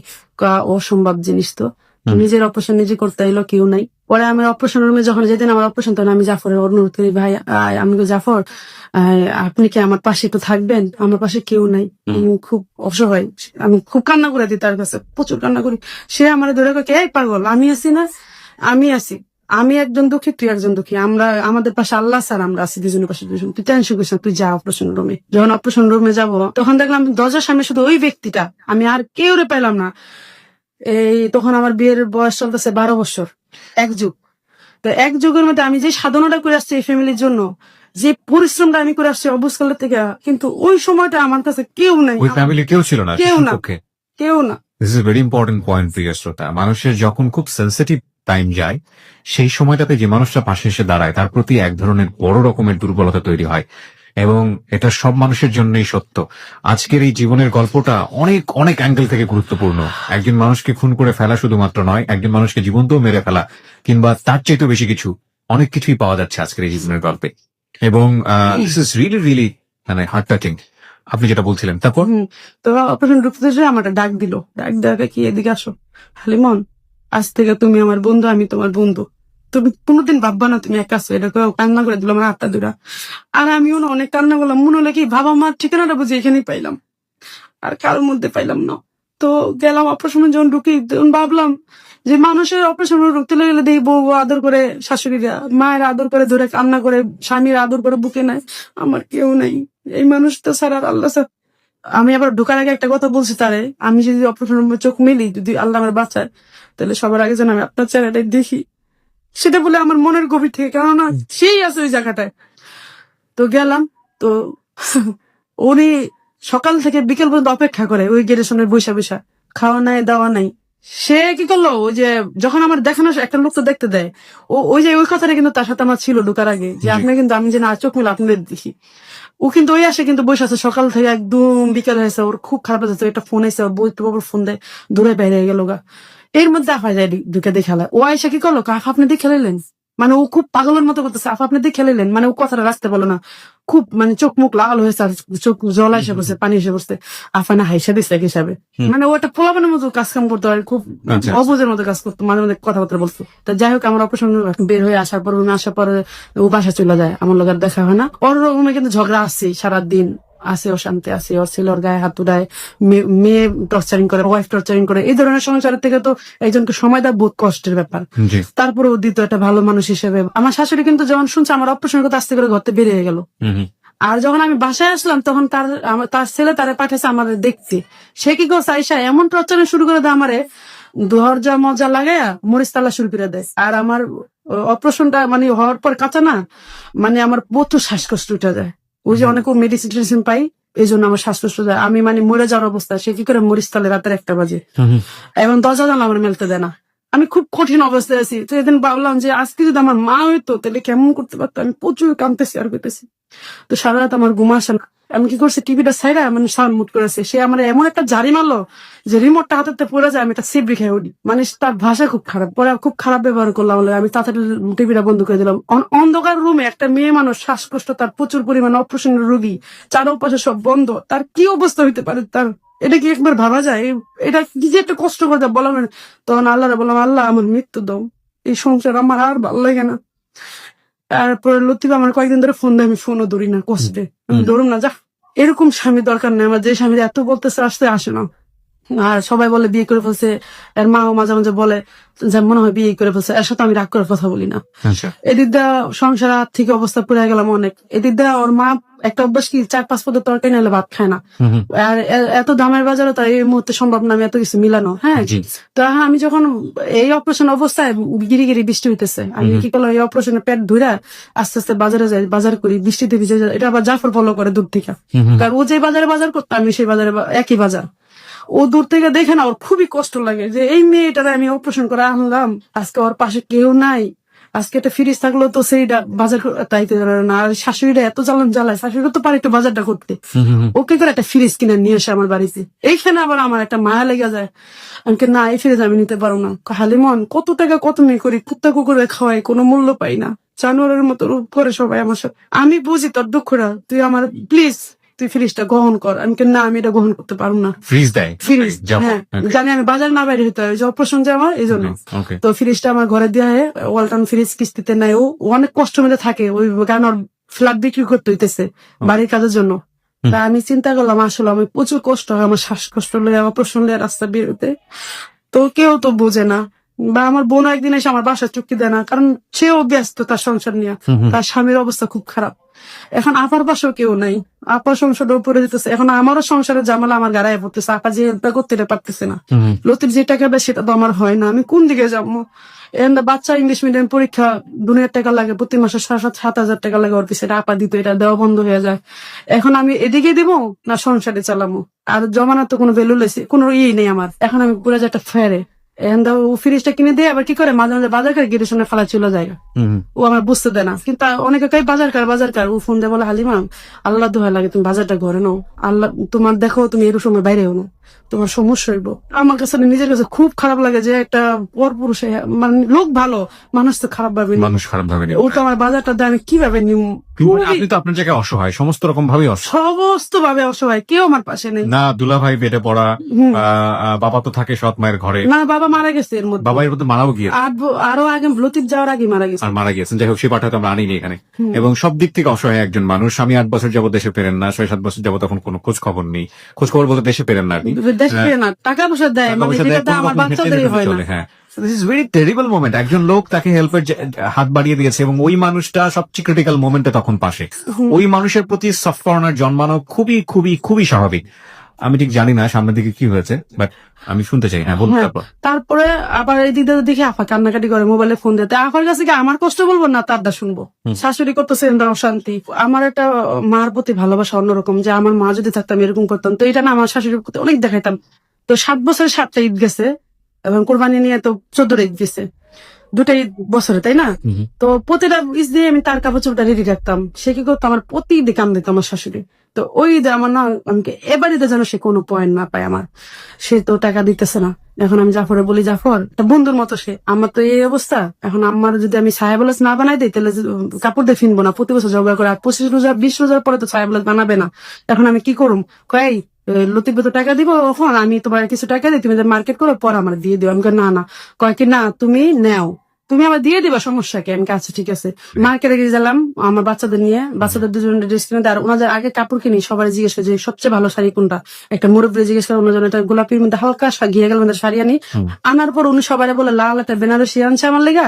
এই ঘটনা পোলার কাছে ফোন দেয়, পোলা তো যা তা করে আমার লোক ব্যবহার করে। এরকম এরকম কথা কথা দিন যেতেছে, হঠাৎ আমার কেমন লতিফ একটা ঘৃণা এসে পড়ে। সংসার আমি আর চালাতে পারতেছি না। এদিক দিয়ে আমার আপারও কি হয়, দুলাভাই নিয়ে হাসপাতাল যাওয়ার একটা মানুষ নাই। কিন্তু আমি জাফরের ফোন দিলাম, জাফর ভাই আমার দুলাভাই নিয়ে হাসপাতাল যেতে হবে, কেউ নাই পাশে, আপা অসহায়। তো পরে আমার জাফর এসে কি করে, কুলে করে নিয়ে হাসপাতালে নিয়ে যায় দুলাভাইরে। এবং কুলে কুলে লয়ে এলে দূর পরে প্রতিটা হাসপাতালে। এবং আর্থিক ভাবে আমরা খুব কষ্ট করি, যা লতিফ একটু হেল্প করে না। যে এই বোন এত হেল্প করে, এর প্রতি 2 টাকা যে হেল্প করে সে করে না। ওনার টাকা দিয়ে তো দেশের বাইরে গিয়েছিল, বিদেশে। হ্যাঁ, আমার বোনের টাকা দিয়ে দেশে বেড়ে যায় এবং টাকা সে দিয়ে দেয় 2 বছর পর। কিন্তু দিয়ে দিলেও তারপরে যে রান্না করে যে এত খাওয়াইতে এত দিত, এখন না বিছনায় পরে সে আমার দিতে পারে না। তো এখন সেই বোনের জামার প্রতি সে যে 10,000 5,000 টাকা হেল্প করবো, একটা চালার বস্তা কিনে দেবো, একটা হেল্প করবো, কোনো দিকে না। তো জাফরের কি করে, কেন জানো, ওই সময় আমাদের প্রচুর হেল্প করে। যে এই সময় ওদের প্রচুর করুণ অবস্থা, আফার কান্নাকাটি, আফার বেহুশের মতো, আমি ও অসুস্থ, আমিও বেহুশের মতো, এদিক দা বাচ্চারা, আমার বাচ্চাদের লেখাপড়া আমি আর কুলাইতে পারি না। একটা মানুষ তো দরকারি। তো জাফর যেভাবে লইলা দৌড়ে, তো এটা দেখেন আমার না কেন যেন এটা ভিতরে জায়গা নিয়ে ফেলছে। যে জাফর আমার পিছে, মানে আমার চারপাশে বুঝাইতো যে ও অনেক যন্ত্রণাময়, কিছু কিছু বুঝাইতো যে আমি তোমার চাই, আমি তোমার বিয়ে করতে চাই, এরকম শয়তানি করে অনেক সময় বলে ফেলতো। আমি বললাম সে এই ধরনের কথা বলবেন না, এই ধরনের সাবধান করতাম বা শাসন করে নিতাম, অনেক সময় শাসন করতাম। আমি কোন সময় ওই ধরনের কোনো মানসিক ভাবে দিতেনি না ওই জায়গাটা। মানে নিতামই না। ওকে। তো পরে কি করছে, একদিন ও যখন হাসপাতালে দুলাভাইকে নিয়ে গেল, ওইটা দেখে আমার মানে এইভাবে দৌড়াদৌড়ি করতেছে, অনেক টাকার সাথে হেল্প করতেছে। আমি না অবাক হয়ে গেলাম যে এই মানুষটা কিসের কারণে আমার এত উপকার করে। আজকে আমার স্বামী, যার জন্য আমার শৈশব থেকে আজকে এই পর্যন্ত, সে আমার পাশে নাই। আজকে এত ডাকলাম, এই অসহায় অবস্থা সে নাই, তার ফ্যামিলিতে কোনো হেল্প নাই। এখন আমি কি করুম? তা লতিফ আবার কি জন্য টাকা পাঠায়, আমার বলে কি বুঝে চলবা। হ্যাঁ, 10,000 করে তখন টাকা দেয়। তারপরে তো আমি বললাম কি 15,000 টাকা দিলে আমার সংসার চলে না, আমি বাচ্চার তো 7,000 টাকা দেয়, 6-7,000। আবার আপনার মা যদি আমার গায়ে থাকে, আমার অবস্থা খারাপ, আমি খাই না খাই দিন চালাই, কিন্তু হ্যাঁ থাকলে আমি পারবো না।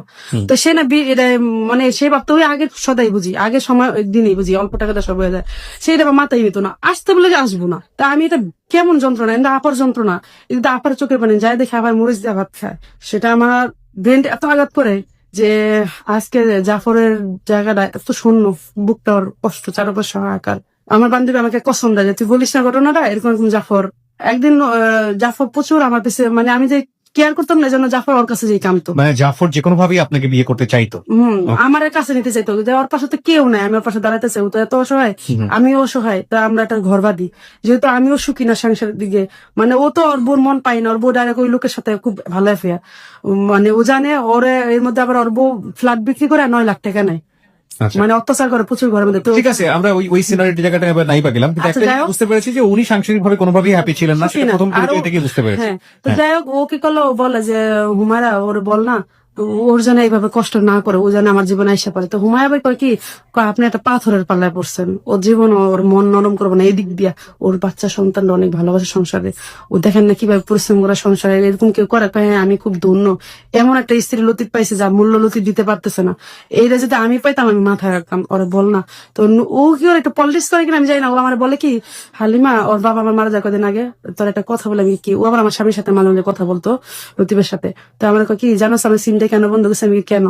কয় লতিফে আমার বিয়ে করতে চাইছে। তো কিন্তু আগে কসম দেয় যে কারো বলবি না।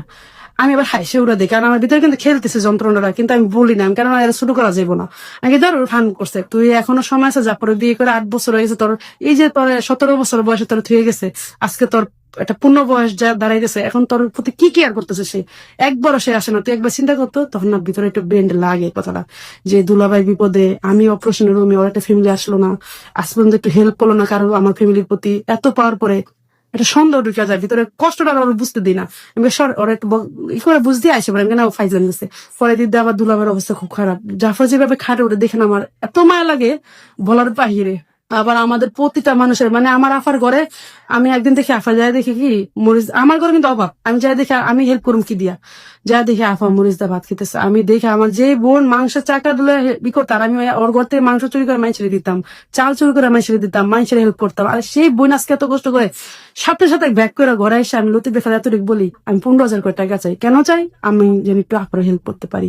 তো আমি তাতে 15,000 টাকা চাই। সে বলে ঠিক আছে 15,000 টাকা দেবো, তুমি তো অনেক জমিদারি চলা চলতেছো, এরম চলা আমি পছন্দ করি না, তোমরা শুধু রাখছি আমার বাচ্চাদের জন্য, নাহলে তুমি যেভাবে চলো, যেভাবে টাকার লেগে আমার টর্চারিং করো, এইভাবে মানুষ রাখে না বউ। আমি অনেক জমিদার, মানে খুব খারাপ ব্যবহার করে আমার সাথে। মানে আমি জানি মনের কষ্টতেই করছে বা যাই করছে যাই না, আমার কাছে খুব বিরিন্টে লাগে যে এত কষ্ট করে চলি, এত পরিশ্রম করে, তারা বুঝতে দেই না, ফ্যামিলিরে বুঝতে দেয় না, বাচ্চাদের এত সুন্দর করে গুছায় চলতেছি, ছেলে মাদ্রাসায় পড়াইতেছি, দুটা মেয়ে 6 থেকে 7 উঠতেছে, ভালো রেজাল্ট করতেছে ইংলিশ মিডিয়ামে।